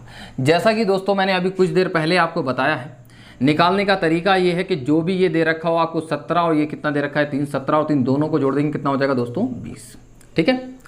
और फिर उसके बाद में अगर मैं टैक्स की बात करूंगा, तो टैक्स के लिए नेट इनकम का कॉफिशिएंट लिया जाता है, जो कि कितना होगा, 3%। 3% नेट इनकम कम हो रही है, तो हम ऊपर लिख देंगे दोस्तों कितना, 3। अब हम बात करते हैं इसको प्रतिशत में बदलना है। 20 में मैं किससे गुणा कर दूं जो कि 100 हो जाए, तो आप बोलेंगे 5 से। मैं डायरेक्टली ऊपर 5 से गुणा करूंगा तो 3 पंचे कितना हो गया, 15। तो आप बोल पाएंगे कि इसकी जो नेट इनकम होगी वो कितना होगी, 15%। चलिए दोस्तों हम अगले क्वेश्चन की साइड में चलते हैं। हाँ दोस्तों, ये है हमारा क्वेश्चन नंबर 19। क्वेश्चन नंबर 19 क्या कहता है, देखते हैं। एक ट्रेन में उतने डिब्बे हैं जितने की एक डिब्बे में सीटें हैं। देखिए दोस्तों, इसके कहने का मतलब ये है कि एक ट्रेन है, उसमें उतने डिब्बे हैं जितने की एक डिब्बे में सीटें हैं। मतलब कि अगर एक डिब्बे के अंदर 20 सीटें होंगी तो 20 ही डब्बे होंगे। अगर एक डब्बे में 25 सीटें होंगी तो 25 ही क्या होंगे, डब्बे होंगे पूरी ट्रेन में। तो कुछ ऐसा बोल रहा है, ठीक है। एक डब्बा 25 यात्रियों से भरा हुआ है। कितने यात्री हैं उसमें, 25 यात्री हैं, और अपनी क्षमता का 71 सही 3/7% भरा हुआ है। 71 होल 3/7% भरा हुआ है। ज्ञात करो कि ट्रेन कितने यात्रियों को ले जाएगी अगर 20% सीटें हमेशा खाली रहती हैं। चलिए दोस्तों हम लोग बताते हैं इसको। हाँ दोस्तों, देखते हैं ये क्या है हमारा। तो बोला गया, हमको ये इंफॉर्मेशन दी गई है कि एक डब्बा जो है वो 71 होल 3/7% भरा हुआ है। तो जिसके अंदर यात्री कितने बैठे हैं, 25। तो हम लोग देखते हैं अपनी क्षमता का ये इतना भरा हुआ है। तो हम लोग इसको पहले कन्वर्ट करने की कोशिश करते हैं। देखिए हम लोग इस तरह से कुछ करेंगे इसको, 7 एकम 7 और ये 3 जोड़ दीजिए इसी में, 7 एकम 7, 7 3 10, 10 का 0 हासिल लग गया 1। फिर 7 7 49 और 1 कितना हो गया जाके दोस्तों, 50 बटे में कितना दोस्तों, 7। और प्रतिशत का जो साइन लगा है उसका मतलब क्या होता है, बटे में 100। 2 0 से 2 0 कट गए। तो दोस्तों हम इसको बोलेंगे इसका मतलब है 5/7, 5/7। तो आपके कहने का मतलब ये है कि अगर उस डब्बे के अंदर 7 लोग बैठ सकते हैं तो अभी बैठे कितने हैं उसके अंदर? 5 बैठे। 7 बैठ सकते हैं लेकिन बैठे कितने हैं दोस्तों? 5 बैठे। ठीक है, जो ये 5 बैठे हैं वो हमको कितना दे रखा है वैल्यू में? 25 दे रखा है। तो 5 बराबर अगर 25 तो 1 बराबर दोस्तों कितना होगा? 5, और 7 बराबर दोस्तों कितना होगा? जाके गुणा 5 कर देंगे, कितना हो जाएगा दोस्तों? ये 35 हो जाएगा। तो आप बोलते हैं कि एक डब्बे में जो लोग बैठ सकते हैं वो कितने बैठ सकते हैं? 35 बैठ सकते हैं। अगर एक डब्बे में 35 लोग बैठ सकते हैं तो इसका मतलब ये हुआ कि 35 सीटें हैं। अब अगर एक डब्बे में 35 सीटें हैं तो पूरी ट्रेन के अंदर डब्बे कितने होंगे? 35 होंगे। तो 35 सीटें और 35 डब्बे हैं, तो 35 गुणा 35, तो टोटल इतना यात्री जो है वो यात्रा कर सकता है। परंतु बोला ये गया है कि 20% कम से कम जो है हर बार क्या जाएगा? खाली जाता है, ऐसा बोला गया है। इसके अंदर एक इंफॉर्मेशन दी गई है, कितने यात्रियों को ले जाएगी अगर 20% सीटें हमेशा क्या रहती हैं? खाली रहती हैं। 20% हमेशा खाली रहती हैं। तो अगर 20% खाली रहती तो ये रहा 20%। देखिए 20% का मतलब दोस्तों कितना होता है? 1/5। तो आप कहते हो कि अगर 5 लोग पूरी ट्रेन में बैठ सकते हैं तो एक जो है उसमें से क्या रहेगा? खाली। तो दोस्तों जाएंगे कितने लोग? 4 लोग। तो ठीक है, तो इतने का कितना लोग जाएंगे? 4/5 जाएंगे दोस्तों। कितना जाएंगे दोस्तों? 4/5। मतलब 5 नहीं जाएगा, उसमें से एक कम। कितना जाएगा? 4/5 जाएगा दोस्तों। इसी को दोस्तों हम सॉल्व कर लेंगे, हमारा आंसर आ जाएगा। हमने 5 से इसको कैंसिल करा दोस्तों, ये कितना आ गया? 7। और 5 गुणा में 35 गुणा में 4 करेंगे तो दोस्तों कितना बनेगा? जाके ये 140, और 14 सत्ते होता है दोस्तों कितना? 98। तो ये कितना हो जाएगा आपका? 980। तो कुल यात्री जो यात्रा कर सकते हैं वो दोस्तों कितने हैं? 980 यात्री हैं दोस्तों। कितने हैं यात्री? वो 980। ठीक है, चलिए दोस्तों हम नेक्स्ट क्वेश्चन पर चलते हैं। हाँ दोस्तों, ये है हमारा क्वेश्चन नंबर 20। इस क्वेश्चन नंबर 20 को देखेंगे क्या बोलता है। एक आदमी 10 मिनट में 20 लाइन टाइप कर सकता है। एक आदमी है वो 10 मिनट के अंदर 20 लाइनें टाइप कर सकता है। तो देखते हैं इसका मतलब क्या हुआ दोस्तों। अगर दोस्तों 10 मिनट के अंदर 20 लाइनें टाइप कर सकता है, 20 लाइन इन 10 मिनट, तो दोस्तों इसका मतलब हो गया 2 लाइन पर मिनट। ठीक है, उसकी एफिशिएंसी कितनी हो गई? 2 लाइन पर मिनट हो गया। ठीक है दोस्तों, इतना समझ लीजिए आप थोड़ा सा। ठीक, हाँ, 2 लाइन पर मिनट वो लिखेगा। अच्छा आगे और देखते हैं। और प्रत्येक लाइन में 8% जगह खाली छोड़ देता है। तो देखिए दोस्तों, समझते हैं इस बात को सही से। सपोज कीजिए कि ये एक पेज है, पेज की ये लाइन है। ठीक है, तो इस लाइन के अंदर सपोज करना कि मैं अगर 100 वर्ड लिख सकता हूँ। कितने लिख सकता हूँ? 100। तो मैं जो हूँ 100 वर्ड लिख सकता हूँ। यहाँ पर कितने आएंगे? 92। और ये जो 8 वर्ड हैं, मतलब कि 8% जगह खाली छोड़ रहा है, तो मैं बोलूँगा ये 8 वर्ड, जो 8 वर्ड की जगह है वो खाली छोड़ देता है, वो उसको यूज़ ही नहीं करता है। ठीक है, कितना? 8 वर्ड्स की जगह 100 अगर लिख सकता है वर्ड तो लिखेगा कितने? सिर्फ 92, 8 वर्ड छोड़ देगा। ठीक, आगे देखते हैं दोस्तों क्या बोलता है। छोड़ देता है। कितने समय में वह 40 लाइन के 23 पेज टाइप करेगा अगर इस बार पहले से 25% जगह खाली छोड़ दे? 25%, अगर इस बार पहले से 25% अधिक जगह खाली छोड़ दे। ज़्यादा के बारे में बोला गया है। तो मेरे दोस्तों यहाँ पर समझिए, 25% ज़्यादा, किससे? पहले से ज़्यादा। तो इसका जो 25% होगा दोस्तों वो कितना होगा? जाके वो 2 बनेगा जाके। मतलब अब क्या हो, अब वो जो टाइप करेगा ना दोस्तों, वो कुछ इस तरह से टाइप करेगा कि 100, एक लाइन के अंदर अगर 100 वर्ड लिखे जा सकते हैं तो वो 90 लिखेगा, लेकिन 10 की जगह वो छोड़ रहा होगा। अच्छा, अब ये जो ऐसा हुआ है वो किसके अंदर हुआ है? वो बोल रहा है कि यहाँ पर क्या है, कितने समय में 40 लाइन के, जो एक पेज है उसके अंदर इस तरह की जो लाइनें हैं वो कितनी हैं? 40 हैं। और उसके अंदर ये कितनी है? लाइनें 40 हैं। और पेजेस कितने हैं? PAGES, पेजेस कितने हैं दोस्तों? 23 हैं। तो ये पूछ रहा है कि इस तरह के वो 40 लाइनों वाले 23 पेज कितने समय में टाइप करेगा। तो दोस्तों हम लोग समझ लेते हैं यहाँ पर। ठीक है, देखिए समझेंगे यहाँ दोस्तों, समझिए कि वो 2 लाइन पर मिनट करता है और एक लाइन में दोस्तों वर्ड कितने हैं आपके 92 हैं, तो वो कितने वर्ड लिखता होगा, इतने वर्ड पर मिनट लिखता होगा दोस्तों। ठीक है, इतने वर्ड जो है वो पर मिनट लिखता है, 1 मिनट में इतने। लेकिन अब उसको लिखने कितने हैं वो हम देख लेते हैं। यहाँ पर उसको यहाँ पर 23 पेज लिखने हैं और 23 पेज के अंदर, हर एक पेज के अंदर जो लाइनें हैं वो दोस्तों कितनी हैं 40 हैं। ठीक है, 40 हैं और एक लाइन के अंदर जो वर्ड लिखने हैं वो कितने लिखने हैं दोस्तों 90 लिखने हैं। मतलब कि उसको इस बार इतना वर्ड लिखना है, इतना वर्ड लिखना है। लेकिन वो 1 मिनट में इतने वर्ड लिखता है, तो कितने मिनट में इतने लिखेगा, तो मैंने कहा कि n टाइम में, n मिनट के अंदर वो इतने वर्ड लिखेगा। तो देखते हैं, इसको सॉल्व कर लेंगे, हमारा आंसर आ जाएगा दोस्तों 23 चौके 92 होता है दोस्तों।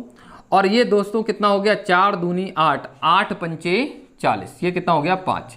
और 9 गुणा 5 कितना होगा दोस्तों, 9 गुणा 5 कितना हो जाएगा 450। तो 450 ये क्या आ जाएगा दोस्तों मिनट आ जाएगा, क्योंकि ये जो है n नंबर ऑफ मिनट्स के अंदर वो इतना लिखेगा। तो n नंबर ऑफ मिनट्स कितने हैं, मतलब कि 450 मिनट के अंदर वो इतने मतलब कि पेजेस को टाइप कर देगा। 40 लाइन जिसमें होंगी एक पेज में, और कितने पेजेस होंगे वो 23 पेजेस होंगे। तो टाइम कितना लगेगा उसको 450 मिनट। अब अगर इसी को घंटे में बदलने के लिए मुझसे बोला जाएगा तो मैं बोलूँगा 1 घंटे में 60 मिनट होता है। अगर 1 घंटे में 60 मिनट होता है तो 6 सत्ते 42, मतलब कि 7 घंटे का मतलब क्या हो गया 420 मिनट, और 30 मिनट बच गया। 30 मिनट का मतलब क्या होता है आधा घंटा। और तो आप बोल सकते हैं कि 7.5 घंटे उसको लगेंगे, अगर घंटे में बोलना है तो। चलिए दोस्तों, हम लोग नेक्स्ट क्वेश्चन की साइड में बढ़ते हैं। दोस्तों ये है हमारा क्वेश्चन नंबर 21। क्या है क्वेश्चन नंबर 21, अगर x y से 25% ज़्यादा कमाता है तो y x से कितना प्रतिशत कम कमाता है। दोस्तों हम इसको 2 तरीके से करेंगे और दोनों तरीके से हम लोग इसको समझने की कोशिश करते हैं। बोला है अगर x y से 25% ज़्यादा कमाता है, अगर x y से 25% ज़्यादा कमाता है, तो मेरे दोस्तों यहाँ पर समझिए कि जिस चीज़ से हम कंपैरिजन करते हैं उसको हम परसेंटेज में 100 मानते हैं। ठीक है, तो हमने कहा कि अगर ये 100 कमाता है, कंपैरिजन दोस्तों किससे हो रही है y से हो रही, तो मतलब कि y अगर 100 कमाता है तो यहाँ क्या बोला गया है, अगर x y से 25% ज़्यादा, तो y से ये 25% ज़्यादा, मतलब कि 100 का 25% कितना होगा 25, ये कितना हो जाएगा दोस्तों 125। तो मतलब कि x कितना कमाता है दोस्तों 125 कमाता है। ठीक है, अब क्या बोला गया, फिर यहाँ पर बोला गया तो y x से कितना प्रतिशत कम कमाता है, तो y x से कितना प्रतिशत कम कमाता है। तो कमी की बात करें तो दोस्तों यहाँ पर ये नज़र तो आता है हमको कितना 25, लेकिन ये 25 कम कमा रहा है, लेकिन प्रतिशत नहीं है। अब प्रतिशत क्यों नहीं, इस बात को हम लोगों को समझना है। ठीक है, देखिए अब हमसे बोला गया है तो बताइए y x से कितना प्रतिशत कम कमाता है। तो ये तुलना किससे हो रही है, यहाँ पर तुलना हो रही है ये x से। तो जिससे तुलना होती है वो आता है दोस्तों नीचे, और जिसकी होती है उसको हम लाते हैं ऊपर। कितना कम कमाता है उसी को हमको ऊपर रखना पड़ेगा दोस्तों, समझिए यहाँ पर। तो दोस्तों यहाँ पर x कितना कमाता है 125, और उससे y कितना कम कमा रहा है 25। कितना कम कमा रहा है दोस्तों 25। अब 25/125 का मतलब कितना हो गया 1/5, और 1/5 का मतलब दोस्तों कितना होता है 20%। तो आपका आंसर हो जाएगा दोस्तों कितना 20%। उम्मीद करते हैं दोस्तों ये बात आपके सही से समझ में आई होगी। अब देखिए हम आपको दूसरा तरीका बताते हैं इसका, यही फ्रैक्शन से हम किस तरह से करेंगे क्वेश्चन को, देख लीजिए आप लोग, समझ लीजिए। ठीक, हाँ देखिए ये फ्रैक्शन में हमको किस तरह से बताया गया, कुछ इस तरह से, x y से 25% अधिक कमाता है। तो देखिए 25% का मतलब क्या होता है, 25% का मतलब होता है दोस्तों 1/4, मतलब कि x y से 25% अधिक कमाता है, y से। तो कंपैरिजन जिससे हुई है वो तो यहाँ होगा, तो y कितना हो गया दोस्तों 4 हो गया। दोस्तों y की वैल्यू कितनी हो गई 4 हो गई। अब ये क्या है, ये जो ज़्यादा कमाता है 25% ज़्यादा, ये जो वैल्यू है ना वो किसकी है, ज़्यादा की है, ज़्यादा। ठीक है दोस्तों, ये जो भी ज़्यादा कमाता है, ये मोर के सेंस में, ठीक है, मोर ज़्यादा कमाता है। ठीक है, ये ज़्यादा का है। तो अब अगर मैं आपसे बोलूं कि x कमाता कितना है, तो आप बोलोगे 4y कमाता है और 1 उससे ज़्यादा कमाता है। तो दोस्तों ये कितना हो गया, 4 और 1 5। तो ये जो 5 है वो बेसिकली कौन कमाता है, x कमाता है।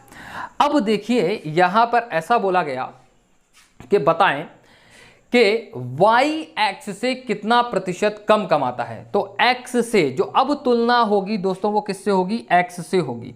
तो नीचे जो वैल्यू आएगी वो किसकी आएगी, x की आएगी। तो हम डायरेक्टली वैल्यू रखेंगे किसकी, x की, कितनी 5। और यहां पर वो कम कितना कमाएगा, देखो y 4 है और x कितना है 5, तो कितना कम कमा रहा है उससे 1। तो 1/5 की वैल्यू दोस्तों कितनी होती है, 20 होती है।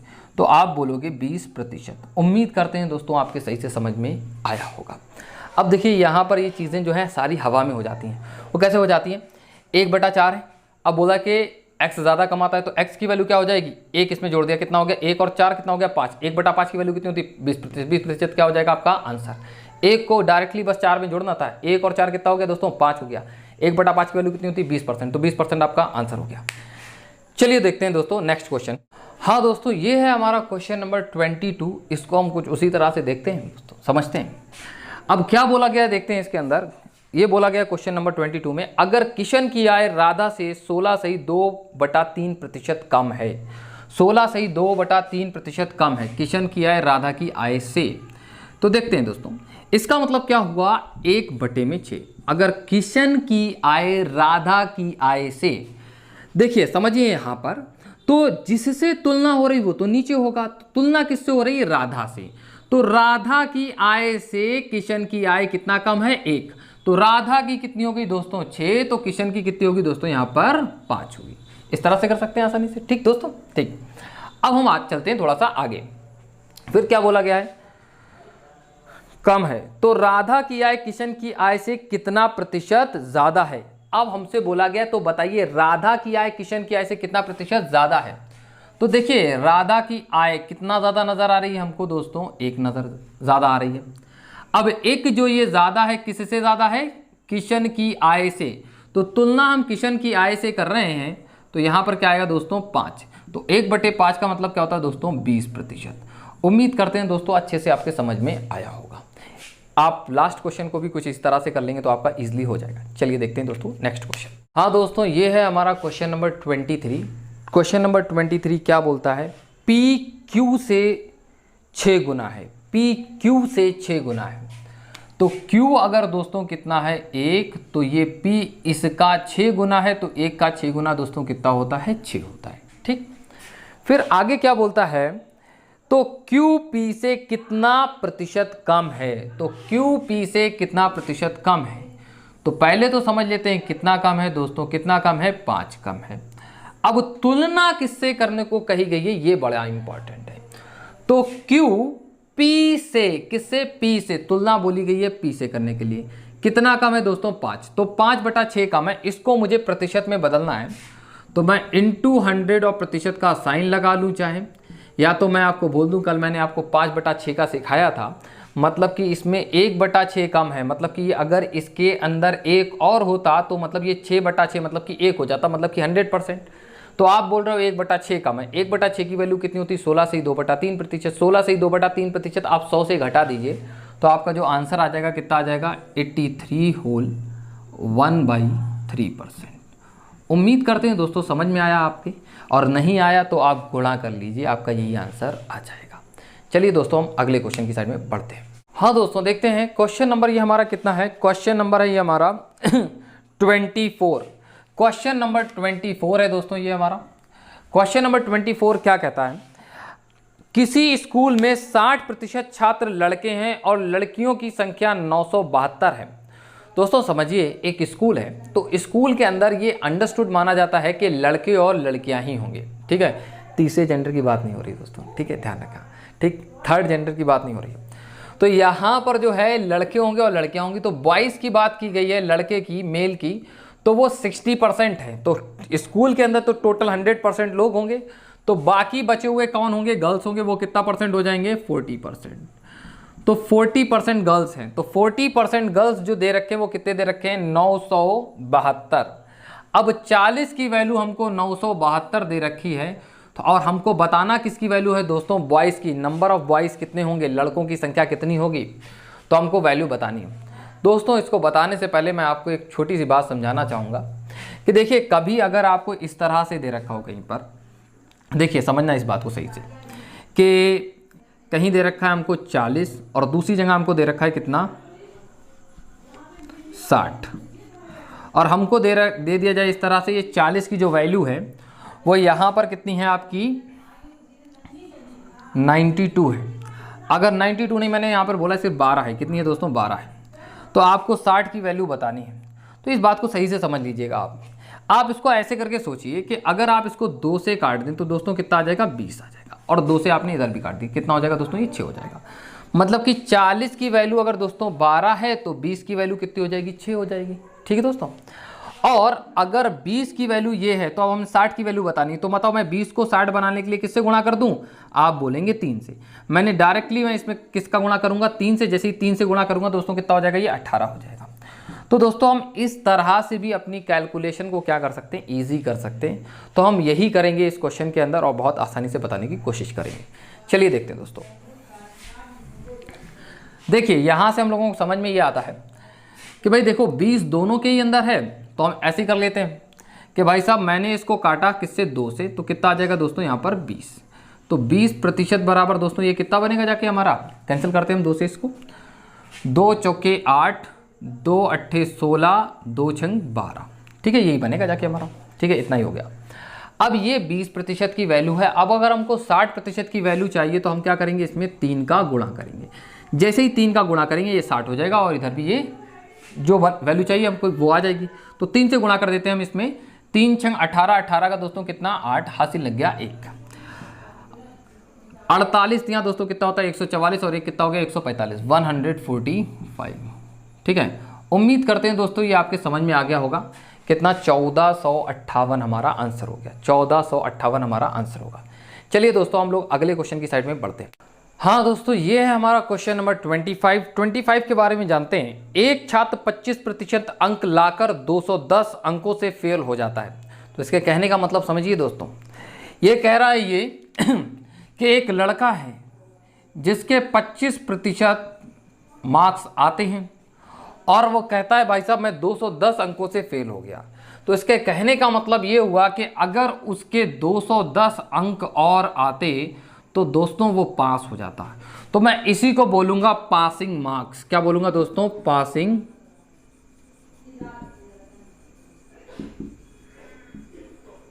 मार्क। ठीक है दोस्तों, ये क्या हो जाएगा दोस्तों, हमारा पासिंग मार्क हो जाएगा। ठीक है, पास होने, उत्तीर्णांक हो जाएगा, हिंदी में बोलते हैं उत्तीर्णांक, पासिंग मार्क्स। लेकिन अगर 55% अंक लाए तो 240 अंक ज़्यादा आते हैं। तो उसी का दूसरी बात वो ये बोलता है कि अगर मैं 55% अंक ले आऊं तो हमारे जो हैं अंक कितने 240 ज़्यादा आ जाते हैं पास होने से। मतलब कि अगर मैं 240 अंक कम भी लाता 55% में से तब भी मैं पास हो जाता। तो हम बोलेंगे ये भी पासिंग मार्क्स है और दोस्तों ये भी पासिंग मार्क्स है, तो ये दोनों ही क्या होंगे, बराबर। मतलब कि ये एक ऐसे नंबर हैं दोनों ही जिस पे जस्ट पास होता है, इसके अलावा कुछ नहीं दोस्तों। ठीक है, जिस पे जस्ट पास होता है, तो दोनों का एक ही नंबर बनेगा जाके कोई भी। ठीक, और समझते हैं यहाँ पर। अब वो बोलता है ज़्यादा आते हैं, 5% ज्ञात करें। तो हमको पासिंग परसेंटेज बताना है, पासिंग परसेंटेज। तो देख लेते हैं, हम लोग लिख लेते हैं यहाँ पर पासिंग परसेंटेज। पासिंग परसेंटेज बताना है कि पास होने के लिए हमको कितना % मार्क्स बनाना है। ठीक है दोस्तों, अब हम देखो एक और बात बता देते हैं आपको। पासिंग मार्क्स भी अगर हमको बताने होते तो हम भी आसानी से बता देते। हमको टोटल मार्क्स बताने होते तो तब भी हम बता देते दोस्तों। देखिए हम लोग समझने की कोशिश करते हैं समझेंगे यहाँ पर दोस्तों। समझिए यहाँ कि ये है 25% और ये है 55%, और ये 25% ये 55% दोनों ही क्या है, टोटल मार्क्स के ही प्रतिशत में से हैं। तो यहाँ पर ये दोनों का बेस सेम ही है। तो आप समझिए यहाँ कि अगर आप 25% को 55% में से घटाएंगे तो दोस्तों कितना आ जाएगा, 30% आ जाएगा। कितना आ जाएगा दोस्तों, 30%। और फिर उसके बाद में से मैं बोलूँगा देखिए ये तो यहाँ गया, अब ये जो माइनस वाला है ये इसके पास में आएगा, तो जैसे ही ये इसके पास में आएगा तो ये जुड़ जाएगा, ये इसके अंदर जुड़ जाएगा दोस्तों। जैसे ही जुड़ेगा दोस्तों ये कितना हो जाएगा, 450 हो जाएगा दोस्तों। कितना हो जाएगा, 450। तो आप बोल रहे हो कि 30% बराबर 450 है। अगर 30% बराबर 450 है तो 1% की वैल्यू दोस्तों कितनी हो जाएगी, 1% की वैल्यू की बात कर रहा हूँ मैं दोस्तों। कितने, 1% की। 0 से 0 कटेगा, 3 से काटेंगे दोस्तों, कितना हो जाएगा, ये 15 हो जाएगा। अब अगर हमसे बोला जाए कि टोटल मार्क्स कितना होगा, तो टोटल मार्क्स का मतलब होता है टोटल मार्क्स, टोटल मार्क्स मतलब कि जो टोटल मार्क्स हैं वो होते हैं पूर्णांक, पूर्णांक जो होता है वो 100% होता है। 1% की वैल्यू दोस्तों अगर 15 है तो 100% की वैल्यू ऑटोमेटिकली 1500 हो जाएगी। कितनी हो जाएगी दोस्तों, 1500 हो जाएगी। तो हमारा टोटल मार्क्स पूछा जाता तो दोस्तों कितना हो जाता, 1500 हो जाता। अगर पूछा जाता, अभी पूछा नहीं गया, ठीक है। हमसे पासिंग मार्क्स भी पूछा जा सकता है और पासिंग परसेंटेज। अभी हमसे पासिंग परसेंटेज पूछा गया तो हम डायरेक्टली पासिंग परसेंटेज को निकालने की कोशिश करते हैं। देखिए समझिए दोस्तों, अब यहां पर समझिए कि अगर आप 15 नंबर लाओगे तो उससे आपका 1% बनेगा जाके, मतलब कि 1% बराबर 15 नंबर, तो 15 नंबर बराबर 1% बनता है जाके। समझिए यहां पर 15 नंबर बराबर 1%। तो आप यहां पर यही बात तो बोल रहे हो कि 210 नंबर, कितने नंबर दोस्तों, 210 नंबर वो और लाता, तो 15 बराबर अगर 1, तो 15 से अगर मैं 210 को काटूं तो कितने बार में कटेगा, 15 एकम 15 और 15 चौके 60। मतलब कि इसके अंदर जो 15 नंबर बनेंगे जाके वो 14 बार बन जाएंगे, मतलब कि 14%। 15 नंबर बराबर 1%, तो 15 इसमें कितने बार बनेगा, 14 बार। मतलब कि ये कितना, 14%। मतलब ये जो आपका 210 दे रखा है इसका मतलब है 14%। तो आपका जो पासिंग परसेंटेज बनेगा जाके, तो 25 और 14 दोस्तों कितना होता है, 25 और 14 होता है जाके दोस्तों 39, 39। तो आप बोलेंगे पासिंग परसेंटेज हो जाएगा हमारा 39%, ठीक है। अब दोस्तों अगर हम बात करें पासिंग मार्क्स कितना होगा, कि उसका पासिंग मार्क्स कितना होगा, अगर हमसे ये पूछा जाता दोस्तों तो देखिए हम लोग आसानी से बता देते हैं यहाँ पर कि 1% की वैल्यू 15 है तो 25% की वैल्यू कितनी होगी। डायरेक्टली हम लोग करते हैं, कोशिश करते हैं इसको कन्वर्ट करते हैं, क्योंकि हमको मार्क्स बताना है यहाँ पर, परसेंटेज में नहीं बताना, मार्क्स में बताना है। तो ये मार्क्स दे रखे हैं और साथ ही इस परसेंटेज को मार्क्स में बदल लेते हैं।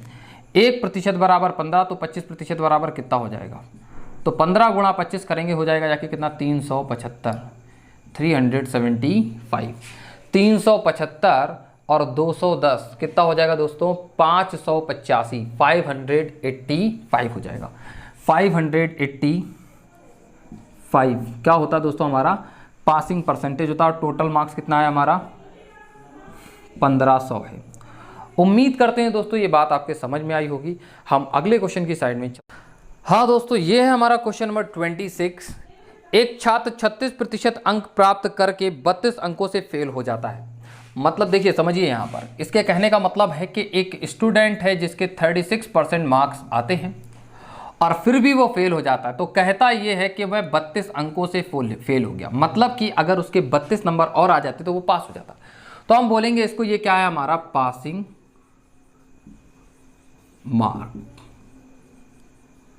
ठीक है दोस्तों। ये क्या है हमारा दोस्तों, पासिंग मार्क है। अब पासिंग मार्क तो दोनों दोस्तों एक ही होता है। अगर मैं बोलूं कि आप 33 नंबर पे पास होंगे तो हर किसी के लिए 33 नंबर ही क्या होगा, पास होगा। तो पासिंग मार्क्स जो होता है सभी के लिए सेम होता है, तो चेंज नहीं होता है दोस्तों। देखेंगे आगे क्या बोलता है। और जब 48% अंक प्राप्त करता है तो 64 अंक ज़्यादा आते हैं, और जब 48% अंक प्राप्त करता है, ठीक है दोस्तों, तो उसके जो अंक हैं वो 64 क्या जाते हैं, ज़्यादा आ जाते हैं। 64 अंक क्या होते हैं, ज़्यादा आ जाते हैं। मतलब कि अगर वो 48% लाने के बाद अगर 64 नंबर कम लाता तब भी वो पास हो जाता। समझ रहे हैं आप, इतना लाए फिर वो बोलता भाई साहब मेरे 64 ज़्यादा है, मतलब कि अगर 64 नहीं लाता तब भी वो क्या हो जाता, पास हो जाता। तो आप बोलोगे ये दोनों क्या हैं, ये दोनों ही हमारे पासिंग मार्क्स हैं। तो अब हम यहाँ से पहले क्या करेंगे, परसेंटेज की वैल्यू निकालेंगे। 48 में से 36 जाएगा दोस्तों, कितना बचेगा यहाँ पर, ये बचेगा 12%, ठीक है। और 32 में ये 64 जुड़ जाएगा दोस्तों, कितना हो जाएगा, ये 96 हो जाएगा, 96, ठीक। अब हम यहाँ पर बात करते हैं कि 12 बराबर अगर 96, ये प्रतिशत नहीं है दोस्तों, ये सिर्फ 96 है, तो 1% की वैल्यू कितनी होगी? आप बोलोगे 1% की वैल्यू जो है 8 हो जाएगी दोस्तों। कितनी हो जाएगी? 8। तो आप बोलते हो 1% की वैल्यू 8, या बोलोगे 8 नंबर जो हैं वो हमारा 1% बढ़ाएंगे। 8 नंबर जो है हमारा 1% बढ़ाएंगे। तो आपसे पूछा गया है कि पासिंग परसेंटेज, ठीक है, पासिंग परसेंटेज दोस्तों पूछा गया है। तो हम लोग देख लेते हैं दोस्तों क्या होगा ये हमारा। पासिंग परसेंटेज हमको बताना है। देखिए दोस्तों क्या होने वाला है यहाँ पर कि 8 नंबर बराबर 1%, तो 32 नंबर बराबर कितना प्रतिशत बनेगा जाके? तो आप बोलोगे 8 चौके 32, मतलब कि इसके अंदर 4% बन जाएगा। 32 नंबर के अंदर 4% बन जाएगा। तो 36% ये और 4% ये, तो टोटल कितना हो गया दोस्तों? ये 40% हो गया, 40% हो गया दोस्तों। तो आपका आंसर कितना होगा दोस्तों? 40% होगा। चलिए दोस्तों हम अगले क्वेश्चन की साइड में बढ़ते हैं। हाँ दोस्तों देखते हैं हम यहाँ पर क्वेश्चन नंबर 27 को। एक छात्र 40% अंक प्राप्त करके 50 अंकों से फेल हो जाता है। दोस्तों देखिए एक बच्चा है जो कि 40% अंक लाता है और कहता है कि मैं 50 अंकों से फेल हो गया, मतलब कि अगर वो 50 नंबर और लाता तो वो पास हो जाता। ठीक है दोस्तों, इतना हो गया। और दूसरी जगह और कुछ बोलता है, कहता है और जब वह 50% अंक प्राप्त करता है तो 40 अंक ज़्यादा लाता है। जब वो 50% अंक प्राप्त करता है तो 40 अंक उसके ज़्यादा होते हैं। मतलब कि बोलता है कि भाई साहब 50% अंक लाने के बाद बोलता है कि अगर मेरे 40 कम भी आते तब भी मैं पास हो जाता, तो इस केस में समझते हैं, मतलब कि 40 उसका कम होता तब भी वो क्या पास हो जाता। ये भी क्या बनेगा जाके? पासिंग मार्क्स बनेगा जाके। ये पासिंग मार्क्स आ रहा है दोस्तों, ठीक। हाँ, और हमको बताना क्या है? पासिंग परसेंटेज बताना है कि कितने % पे हम पास हो जाएंगे। दोस्तों समझते हैं 40% इधर जाएगा तो दोस्तों ये कितना हो जाएगा? 10%। और मैं इसकी बात करूं, ये जब 40 इधर जाएगा तो ये दोस्तों कितना हो जाएगा? 90 हो जाएगा। उम्मीद करते हैं इतना समझ में आ रहा होगा आप सभी के, ठीक। और मैं 0 से 0 को हटा दूं तो आप बोलोगे कि 1% जो है वो 9 नंबरों के है 1%। 9 नंबर बराबर 1% है। तो अभी हमारे पास में, मैं यहाँ की बात करूँ कि ये जो 50 नंबर हैं वो कितना प्रतिशत बनाएंगे दोस्तों? हमको 50 नंबर को प्रतिशत में बदलना है दोस्तों। समझिए यहाँ पे बहुत अच्छे से समझना। हमको इस 50 को किस में बदलना है? प्रतिशत में। तो देखिए समझिए यहाँ पर एक नंबर कितना प्रतिशत बनाता हमारा? 1/9। ठीक है दोस्तों, ये एक नंबर जो प्रतिशत बनाता वो प्रतिशत आ गया, और इनटू क्या कर दें अगर हम 50, तो हमारी वो बात बन जाएगी इतना प्रतिशत। तो इसको हम देख लेते हैं ये कितना बनता है जाके हमारा, क्योंकि यहाँ पर ये दोस्तों कितना नंबर है? 50, तो इसी के हिसाब से हमको यहाँ बदलना पड़ेगा। तो हमने यहाँ बदला तो 9 पना 45, ठीक है, और बचा कितना यहाँ पर? 5/9। तो 5 सही 5/9%, 5 सही 5/9% ये हमारा बन रहा है जाके। तो हम यहाँ पर वैल्यू रख देंगे 5 सही 5/9%। मतलब इन दोनों को जोड़ देते हैं हम तो हमारा आंसर आ जाएगा। तो पासिंग परसेंटेज हम लोग देखेंगे, पासिंग परसेंटेज क्या बनेगा जाके हमारा? 45 होल 5/9%। ठीक है, तो यही हमारा बनेगा जाके 45 होल 5/9%। उम्मीद करते हैं दोस्तों ये सारी चीज़ें आपके समझ में आ रही होंगी अच्छे से। नेक्स्ट, हाँ दोस्तों ये है हमारा क्वेश्चन नंबर 28 नंबर क्वेश्चन को हम देखते हैं। जब एक छात्र 30% अंक प्राप्त करता है तो वह 5 अंकों से फेल हो जाता है। कितना प्रतिशत प्राप्त करता है? 30% प्राप्त करता है। तो दोस्तों वह 5 अंकों से फेल हो जाता है, मतलब कि अगर उसके 5 नंबर और आते तो वह पास हो जाता। ठीक है, तो ये पासिंग मार्क्स हो गया। अगली बात करेंगे, जबकि वह 40% अंक प्राप्त करता है तो 5 अंकों से 10 अंक ज़्यादा प्राप्त हो जाते हैं। मतलब वो यहाँ पर बोल रहा है कि जब वो 40% अंक प्राप्त करता है तो प्राप्त अंक जो भी उसे प्राप्त अंक हुए हैं तो उनसे उसे 10 अंक ज़्यादा प्राप्त हो जाते हैं। कहने का मतलब अगर ये 40% अंक आ जाए तो बोलता है भाई साहब अगर मेरे 10% का 10 नंबर कम भी आते तब भी मैं पास हो जाता। तो देखिए यहाँ पर हमने क्या कर दिया, 10 को कम कर दिया। तो हमारी बात क्या बनेगी जाके, ये दोनों ही क्या हो जाएंगे, हमारे पासिंग मार्क्स हो जाएंगे। अब हमको पासिंग परसेंटेज निकालने की बात करना है, तो देखते हैं सारी चीज़ें क्या बनेंगी जाके। 30 को मैं इधर ले जाऊँगा तो दोस्तों ये कितना हो जाएगा, 10%। ठीक है, और दोस्तों हम 10 को इस साइड में लाएंगे तो दोस्तों ये कितना हो जाएगा, 15 हो जाएगा। अब अगर हमको बताना है टोटल मार्क्स, तो टोटल मार्क्स दोस्तों कितना होता है, 100% होता है दोस्तों। कितना होता है, 100%। तो 100% की बात करना है तो 10 बराबर अगर 15 है तो 100 बराबर कितना हो जाएगा, 150 हो जाएगा दोस्तों। कितना हो जाएगा, 150। एक जीरो इधर बढ़ाओ, एक जीरो इस साइड में बढ़ा लो। अब हमको बताना है पासिंग मार्क्स कितना होगा दोस्तों, क्या बताना है हमको, पासिंग मार्क्स। ठीक है, अगर 30% बराबर 15 है, अगर सॉरी 10% बराबर 15 है तो 30 बराबर कितना होगा दोस्तों, समझ लीजिए। 30% बराबर कितना होगा, 3 गुना कर दीजिए इसका, कितना हो जाएगा, 45। तो आप अगर 45 मतलब 30% का मतलब क्या है दोस्तों, 45 है। तो 45 ये और 5, ये 45 और 5 दोस्तों कितना होता है, 50।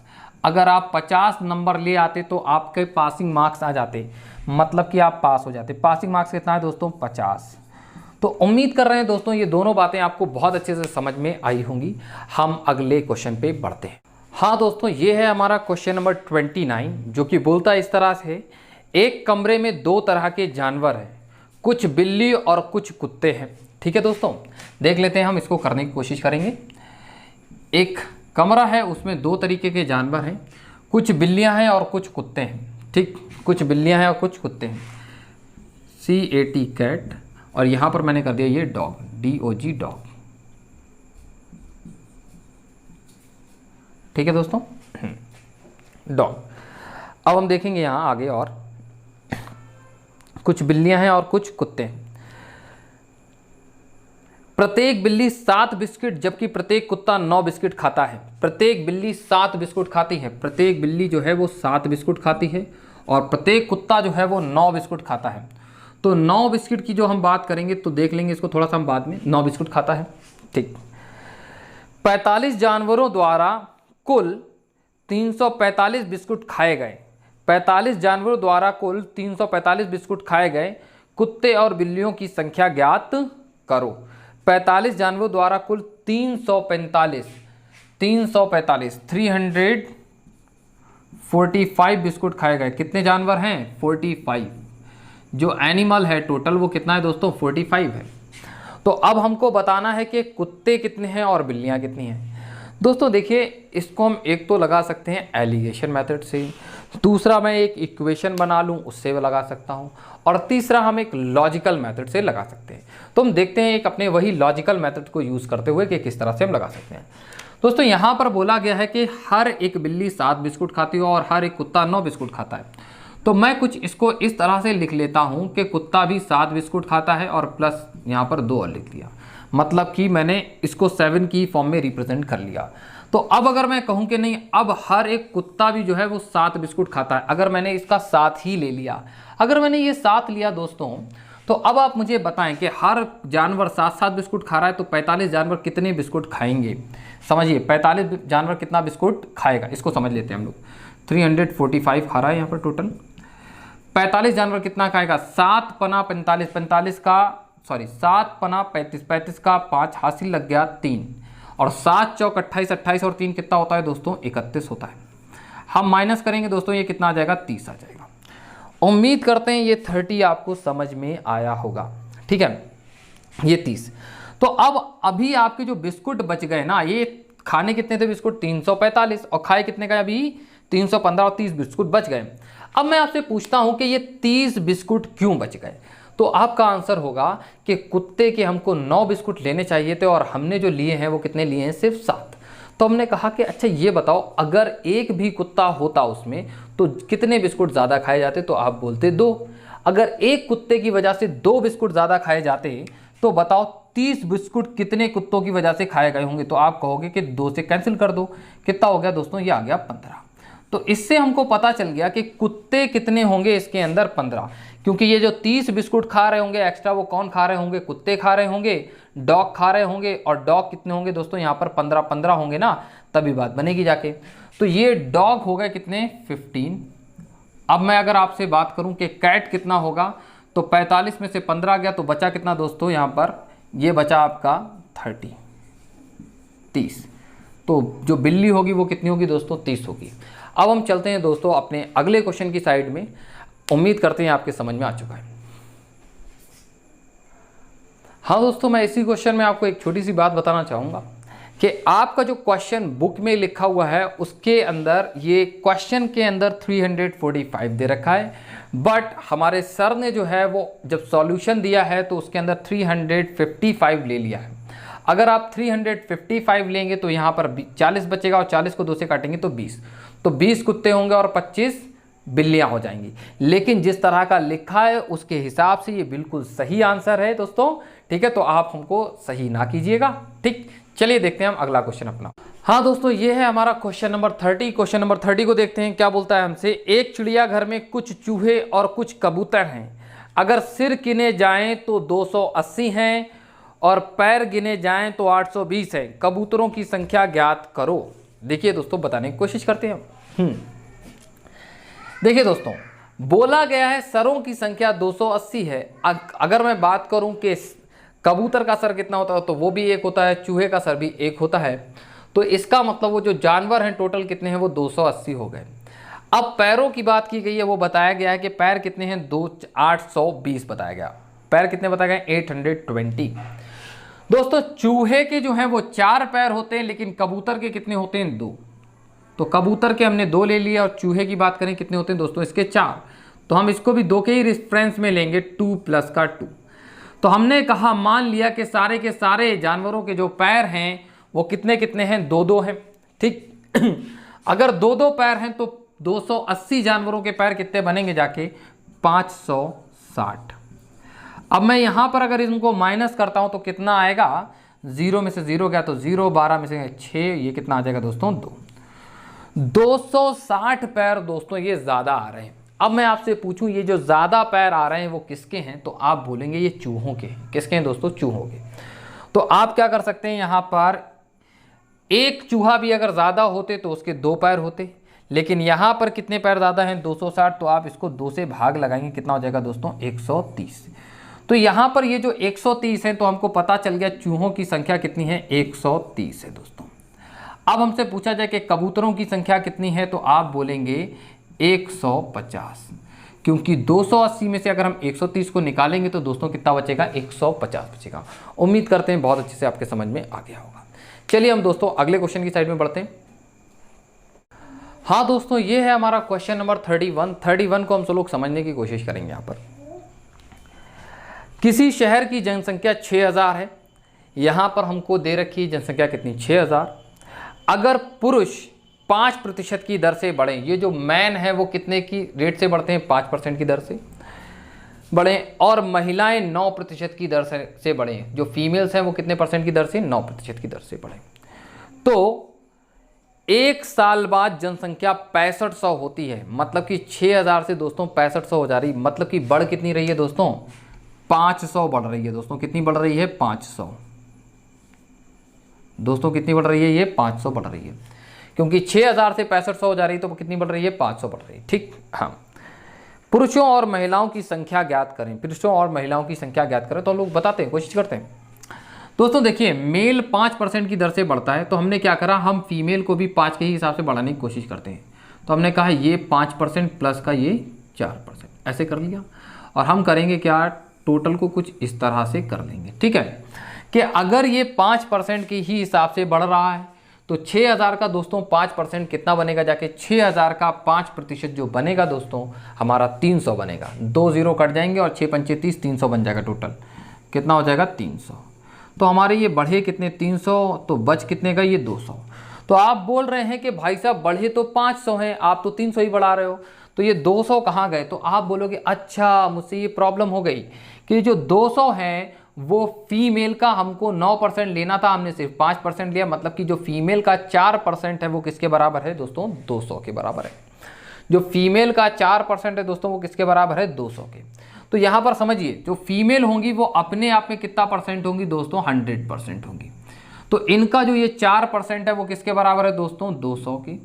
अब अगर 4% बराबर 200 तो 1% की वैल्यू कितनी हो जाएगी दोस्तों? 1% की वैल्यू हो जाएगी 50। अगर 1% की वैल्यू 50 हो गई तो 100% की वैल्यू दोस्तों कितनी हो जाएगी, इंटू 50 करेंगे तो ये आ जाएगा आपका कितना, 5000, 5000। मतलब कि फीमेल जो है वो हमारे कितने हैं दोस्तों, 5000 हैं। बट अगर हम मेल की बात करें तो ये मेल कितना होगा, 6000 में से 5000 चला गया दोस्तों, कितना बचेगा, 1000। तो मेल जो होंगे वो हमारे कितने होंगे, 1000। उम्मीद कर रहे हैं दोस्तों ये चीज़ आपके बहुत अच्छे से समझ में आ गई होगी। चलिए देखते हैं। हाँ दोस्तों, ये है हमारा क्वेश्चन नंबर 32 और 32 को हम लोग देखेंगे यहाँ पर। एक गांव की जनसंख्या 9600 है दोस्तों, कितनी है, 9600 है। एक गांव की जनसंख्या कितनी है, 9600 है। ठीक है, चलिए नेक्स्ट आगे देखेंगे हम लोग। 9600 है। पुरुष 8% की दर से तथा महिलाएं 5% की दर से बढ़ती हैं।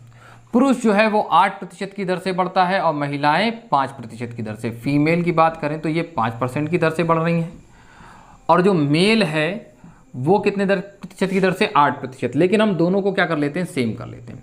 तो हमने यहाँ पर भी क्या कर लिया, इसको 5% कर लिया और प्लस का ये हो गया 3%, प्लस का ये हो गया कितना, 3%। ठीक है दोस्तों। हाँ आगे देखेंगे। अरे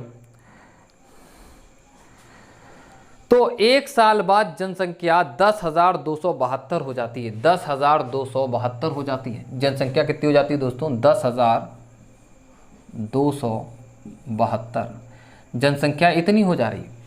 अब मैं आपसे पूछूं कि एक साल में जनसंख्या बढ़ी कितनी, तो आपका कुछ आंसर ऐसा होगा कि इसमें से इसको माइनस कर दो, आपका आंसर आ जाएगा। तो आप बोलेंगे 400 200 कितना होगा, 672, 672। जो जनसंख्या बढ़ी है वो कितनी बढ़ी है, 672 बढ़ी है दोस्तों। कितनी बढ़ी है, 672। चलिए देखते हैं दोस्तों आगे हम थोड़ा सा। 672। अब अगर हम बात करें कि अगर ये मेल और फीमेल 5% के ही हिसाब से बढ़ते तो ये 9600 का 5% जब हम निकालेंगे तो 20 से 20 कट जाएगा और 5 गुणा 96 करेंगे तो आ जाएगा 480। कितना आ जाएगा दोस्तों, 480। तो ये बढ़ते 5% के हिसाब से तो 480, लेकिन बढ़ना कितना चाहिए था, 672, 672 बढ़ना चाहिए था। अब मैं इसको माइनस करता हूँ, हमको पता चलेगा 2 में से 0 जाएगा तो दोस्तों 2 बचेगा, 17 में से 8 जाएगा दोस्तों 9 बचेगा और ये कितना आ जाएगा, 1। तो आप बोल रहे हैं कि 192 लोग ज़्यादा बढ़े हैं। तो मैं पूछता हूँ आपसे, ये 192 लोग ज़्यादा क्यों बढ़े हैं? तो आप यही बात बोलेंगे कि मेल का हमको 8% लेना था, हमने सिर्फ 5% लिया, हमारा 3% छूट गया। मतलब कि मेल का जो 3% है वो किसके बराबर है, 192 के। तो मेल का 100% मैंने यहाँ पर लिखा और ये 100% की वैल्यू हम बता देंगे तो मेल की संख्या आ जाएगी। तो 3 बराबर दोस्तों यहाँ पर ये कितना बन रहा है जाके, 192। देन 1 यूनिट की वैल्यू कितनी बनेगी, 3 छंग 18 और 3 चौके 12। मतलब कि 1% की वैल्यू कितनी है दोस्तों, 64 है। तो 100% की वैल्यू दोस्तों कितनी हो जाएगी, ये 6400 हो जाएगी। कितनी हो जाएगी दोस्तों, 6400। अब मैं बोलूं कि टोटल संख्या कितनी थी, 9600 थी, जिसमें कि 6400 किसकी है, आपकी मेल है। तो फीमेल क्या बचा, बाकी बचा हुआ फीमेल होगा, वो कितना होगा दोस्तों, 3200। 3200 में क्या हो जाएगा, फीमेल हो जाएगा। हाँ दोस्तों, ये है हमारा क्वेश्चन नंबर 33। हमको क्वेश्चन नंबर 33 देखना है। 33 नंबर क्वेश्चन क्या कहता है, देखते हैं हम लोग इसको। एक परिवार 25 किलोग्राम चावल तथा 9 किलोग्राम गेहूं की खपत करने में 350 रुपए खर्च करता है। कितने रुपए खर्च करता है दोस्तों, 350 रुपए खर्च करता है। ठीक, 350 रुपए। दोस्तों देखिए यहाँ पर बोला हमने कि वो चावल कितना खर्च करता है, 25 किलो, मतलब कि राइस इंग्लिश में बोलते हैं, और वीट इंग्लिश में बोलते हैं गेहूं को, और 9 किलो क्या, गेहूं करता है। और इस पर दोनों पर खर्च करता है तो कितने रुपए खर्च करता है, 350 रुपए, 350। ठीक। फिर आगे देखते हैं, चावल का मूल्य गेहूं के मूल्य का 20% है। चावल का मूल्य गेहूं के मूल्य का 20% है। दोस्तों देखिए ये 20% का मतलब क्या होता है, 1/5। चावल का मूल्य गेहूं के मूल्य का 20% है। तो तुलना किससे हो रही है दोस्तों, गेहूं के मूल्य से, गेहूं के मूल्य का। तो गेहूं का मूल्य अगर 5 है दोस्तों, क्योंकि नीचे वाली चीज से ही तुलना होती है, 5 है, तो दोस्तों चावल का मूल्य कितना हो जाएगा, 1 हो जाएगा। ठीक है, ऐसा बोला गया। ठीक, एक बार ऐसा बोला गया। अच्छा फिर देखते हैं हम आगे आगे क्या बोला रखा है। यदि गेहूं का मूल्य 20% बढ़ाया जाए, गेहूं का मूल्य यदि 20% बढ़ाया जाए। देखिए दोस्तों, ये है P फॉर प्राइस, ठीक है, प्राइस उसका 20%, अब बढ़ाया गया है किसका, वीट का, ठीक है। तो देखिए अगर वीट पहले कितना था, 5 रुपए रेट था, जैसे ही मैं इसका 20% बढ़ाऊंगा तो 20% बढ़ाने का मतलब 5 पे कितना बढ़ना, 1, 5 पे बढ़ने का मतलब 1, 5 पे 1 बढ़ेगा, मतलब कि दोस्तों अब ये वीट का प्राइस क्या हो जाएगा, 6 रुपए हो जाएगा दोस्तों, कितना हो जाएगा, 6 रुपए। ठीक, आगे देखेंगे अब हम लोग। तब चावल की खपत में प्रतिशत कमी ज्ञात कीजिए यदि उसका नया खर्च पूर्व के समान हो तथा चावल का मूल्य स्थिर रहे। यदि गेहूं का मूल्य 20% बढ़ाया जाए तब चावल का मूल्य की खपत में प्रतिशत कमी ज्ञात करें। यदि उसका नया खर्च पूर्व के समान हो तथा चावल का मूल्य स्थिर रहे। यहाँ पर समझना दोस्तों, ऐसा बोला गया लास्ट में कि चावल का मूल्य स्थिर रहे। चावल का मूल्य स्थिर रहने का मतलब है उसमें कोई चेंजेस नहीं आए, मतलब कि पहले अगर वो 1 रुपये किलो मिल रहा था तो अब भी क्या मिलेगा, 1 रुपीज़ पर केजी के ही हिसाब से मिलेगा। दूसरी एक और बात की गई है कि अगर हम पहले 350 रुपये खर्च करते थे तो अब भी हम कितने रुपए खर्च करेंगे, 350। मतलब कि आपको 350 से मतलब नहीं होना चाहिए, आपको मतलब होना चाहिए सिर्फ इस बात से कि पहले जितने रुपए खर्च होते थे उतने ही अब भी होते हैं। 350 से कोई फर्क नहीं पड़ेगा, आप यहाँ पर 350 की जगह पर कोई भी नंबर ले सकते हैं दोस्तों, ठीक है, 350 से कोई फर्क नहीं पड़ने वाला है, ठीक। हाँ, और यहाँ पर ऐसा बोला गया है कि यहाँ पर एक बात को और समझ लीजिए कि प्राइस जो है वो वीट का बढ़ा है, लेकिन मैं कमी किसके अंदर कर रहा हूं, राइस के अंदर। राइस के अंदर कमी करने का मतलब ये हुआ कि हम अपने जो हम पहले खाते थे गेहूं के अंदर हमने कोई भी कमी नहीं की है खाने की खपत में, लेकिन हमने वो कमी किसके अंदर की है जाके दोस्तों, चावल में। कमी इसलिए करनी पड़ी क्योंकि इसका प्राइस बढ़ गया और इसके प्राइस बढ़ने के बावजूद भी मैंने इसकी खपत कम नहीं की, लेकिन खपत मैंने किसकी कम की है, राइस की। चलिए देखते हैं दोस्तों कि हम किस तरह से इस क्वेश्चन को करेंगे। हमको बताना यहाँ पर ये है कि कितना परसेंट हम जो है, कितने परसेंट जो है हम राइस को कम यूज़ करते हैं, ठीक है, कितना परसेंट अब हम राइस को कम यूज़ करेंगे। देखते हैं दोस्तों, देखिए यहाँ पर समझेंगे पहले कि हमारा जो रुपए हैं, जो हमारे रुपए खर्च हो रहे हैं, ठीक, वो कितने खर्च हो रहे हैं। 1 रुपये किलो के हिसाब से अगर मैंने 25 किलो चावल खरीदा तो 200 रुपये लगेंगे हमारे, कितने, 25। और यहाँ की बात करें, अगर मैंने 5 रुपये किलो के हिसाब से 9 किलो चावल खरीदा तो दोस्तों कितना, गेहूँ खरीदा तो कितना लगेगा रुपये, 45, 45। तो इस तरह से ये रुपये कितने बनते हैं जाके, 70, ठीक है। इस 70 को 350 में कन्वर्ट करने की कोई ज़रूरत नहीं है दोस्तों, कोई ज़रूरत नहीं है, क्योंकि सिर्फ हमको ज़रूरत इस बात की है कि पहले पैसे जितना खर्च होता था उतना ही अब भी होता है। तो 70 रुपये अगर पहले खर्च होते थे तो अब भी ये दोस्तों कितने खर्च होंगे, 70 ही रुपये खर्च होंगे, ठीक है। तो हम लोग यहाँ पर समझने की कोशिश करेंगे। वीट की खपत में कोई कमी नहीं की गई है, मतलब कि पहले 9 किलो खर्च होता था तो अब भी कितना किलो होगा, 9 kg, ठीक है। चावल की बतानी देखना है कि कितना होगा। देखिए 6 रुपये किलो के हिसाब से अगर हम 9 किलो खरीदेंगे तो कितना आ पाएगा, 9 × 6 = 54। तो 54 रुपये मेरे दोस्तों यहाँ पर खर्च हो पाएंगे, लेकिन टोटल हम खर्च कितने कर सकते हैं, अभी भी 70 ही खर्च कर सकते हैं। अगर 70 यहाँ खर्च कर सकते हैं, यहाँ पर भी 70 ही खर्च कर सकते हैं। यहाँ पर और समझेंगे हम कि अगर ये 70 है तो आप बताइए 54 रुपये आपने चावल गेहूं पर खर्च कर दिए, गेहूं पर कितना खर्च कर दिया आपने, 54, तो चावल पर आप कितना खर्च करेंगे, तो आपके पास बचते हैं रुपए कितने, 16। आप 16 रुपये चावल खरीदने में खर्च कर रहे हैं और जिसका रेट कितना है दोस्तों, 1 रुपये किलो। 1 रुपये किलो के हिसाब से आपने 16 रुपये खर्च किए हैं, तो इसका मतलब आपने 16 kg राइस परचेज किया होगा, 16 किलो राइस परचेज किया होगा। अब दोस्तों आपके यहाँ पर समझ में आ रहा होगा, ये 25 से 16 हो गया, मतलब कि 9 kg राइस जो है आप कम यूज़ करते हो। अगर 25 पे आप 9 किलो कम यूज़ करते हो, 25 पे 9 तो 100 पे कितना दोस्तों, 4 का मल्टीप्लाई इसमें करेंगे, 4 का इसमें करेंगे, तो 4 × 36, तो आप बोल सकते हैं 36% आपका आंसर हो जाएगा दोस्तों। उम्मीद करते हैं बात आपके समझ में आनी चाहिए, और ये बात नहीं समझ में आई है तो मैं एक बार समझाने की कोशिश करता हूँ कि देखिए 9 किलो कम करता है किस पर, 25 पर, और हमको प्रतिशत में बदलना है तो हम क्या करेंगे, × 100 और प्रतिशत का साइन, या इस 25 को ही आप 100 बना लो तो 4 का गुणा नीचे, 4 का गुणा ऊपर, तो कितना हो जाएगा, 36 हो जाएगा। अदरवाइज आप इसको सॉल्व करेंगे तो आएगा ये कितना, 4 × 4 = 36, 36%। तो उम्मीद करते हैं दोस्तों ये चीज़ आपके समझ में आई होगी। अब हम लोग चलेंगे नेक्स्ट टाइप के क्वेश्चंस पर, ठीक है। जो कि हम नेक्स्ट वीडियो में देखेंगे। और दोस्तों, अगर आपको हमारी वीडियो ये पसंद आई हो तो आप प्लीज़ इसको शेयर करें और सब्सक्राइब करें और ज़्यादा से ज़्यादा लोगों के पास पहुँचाएँ, इसको लाइक भी करें। चलिए दोस्तों, हम लोग अपनी नेक्स्ट वीडियो में आपसे मुलाकात करते हैं।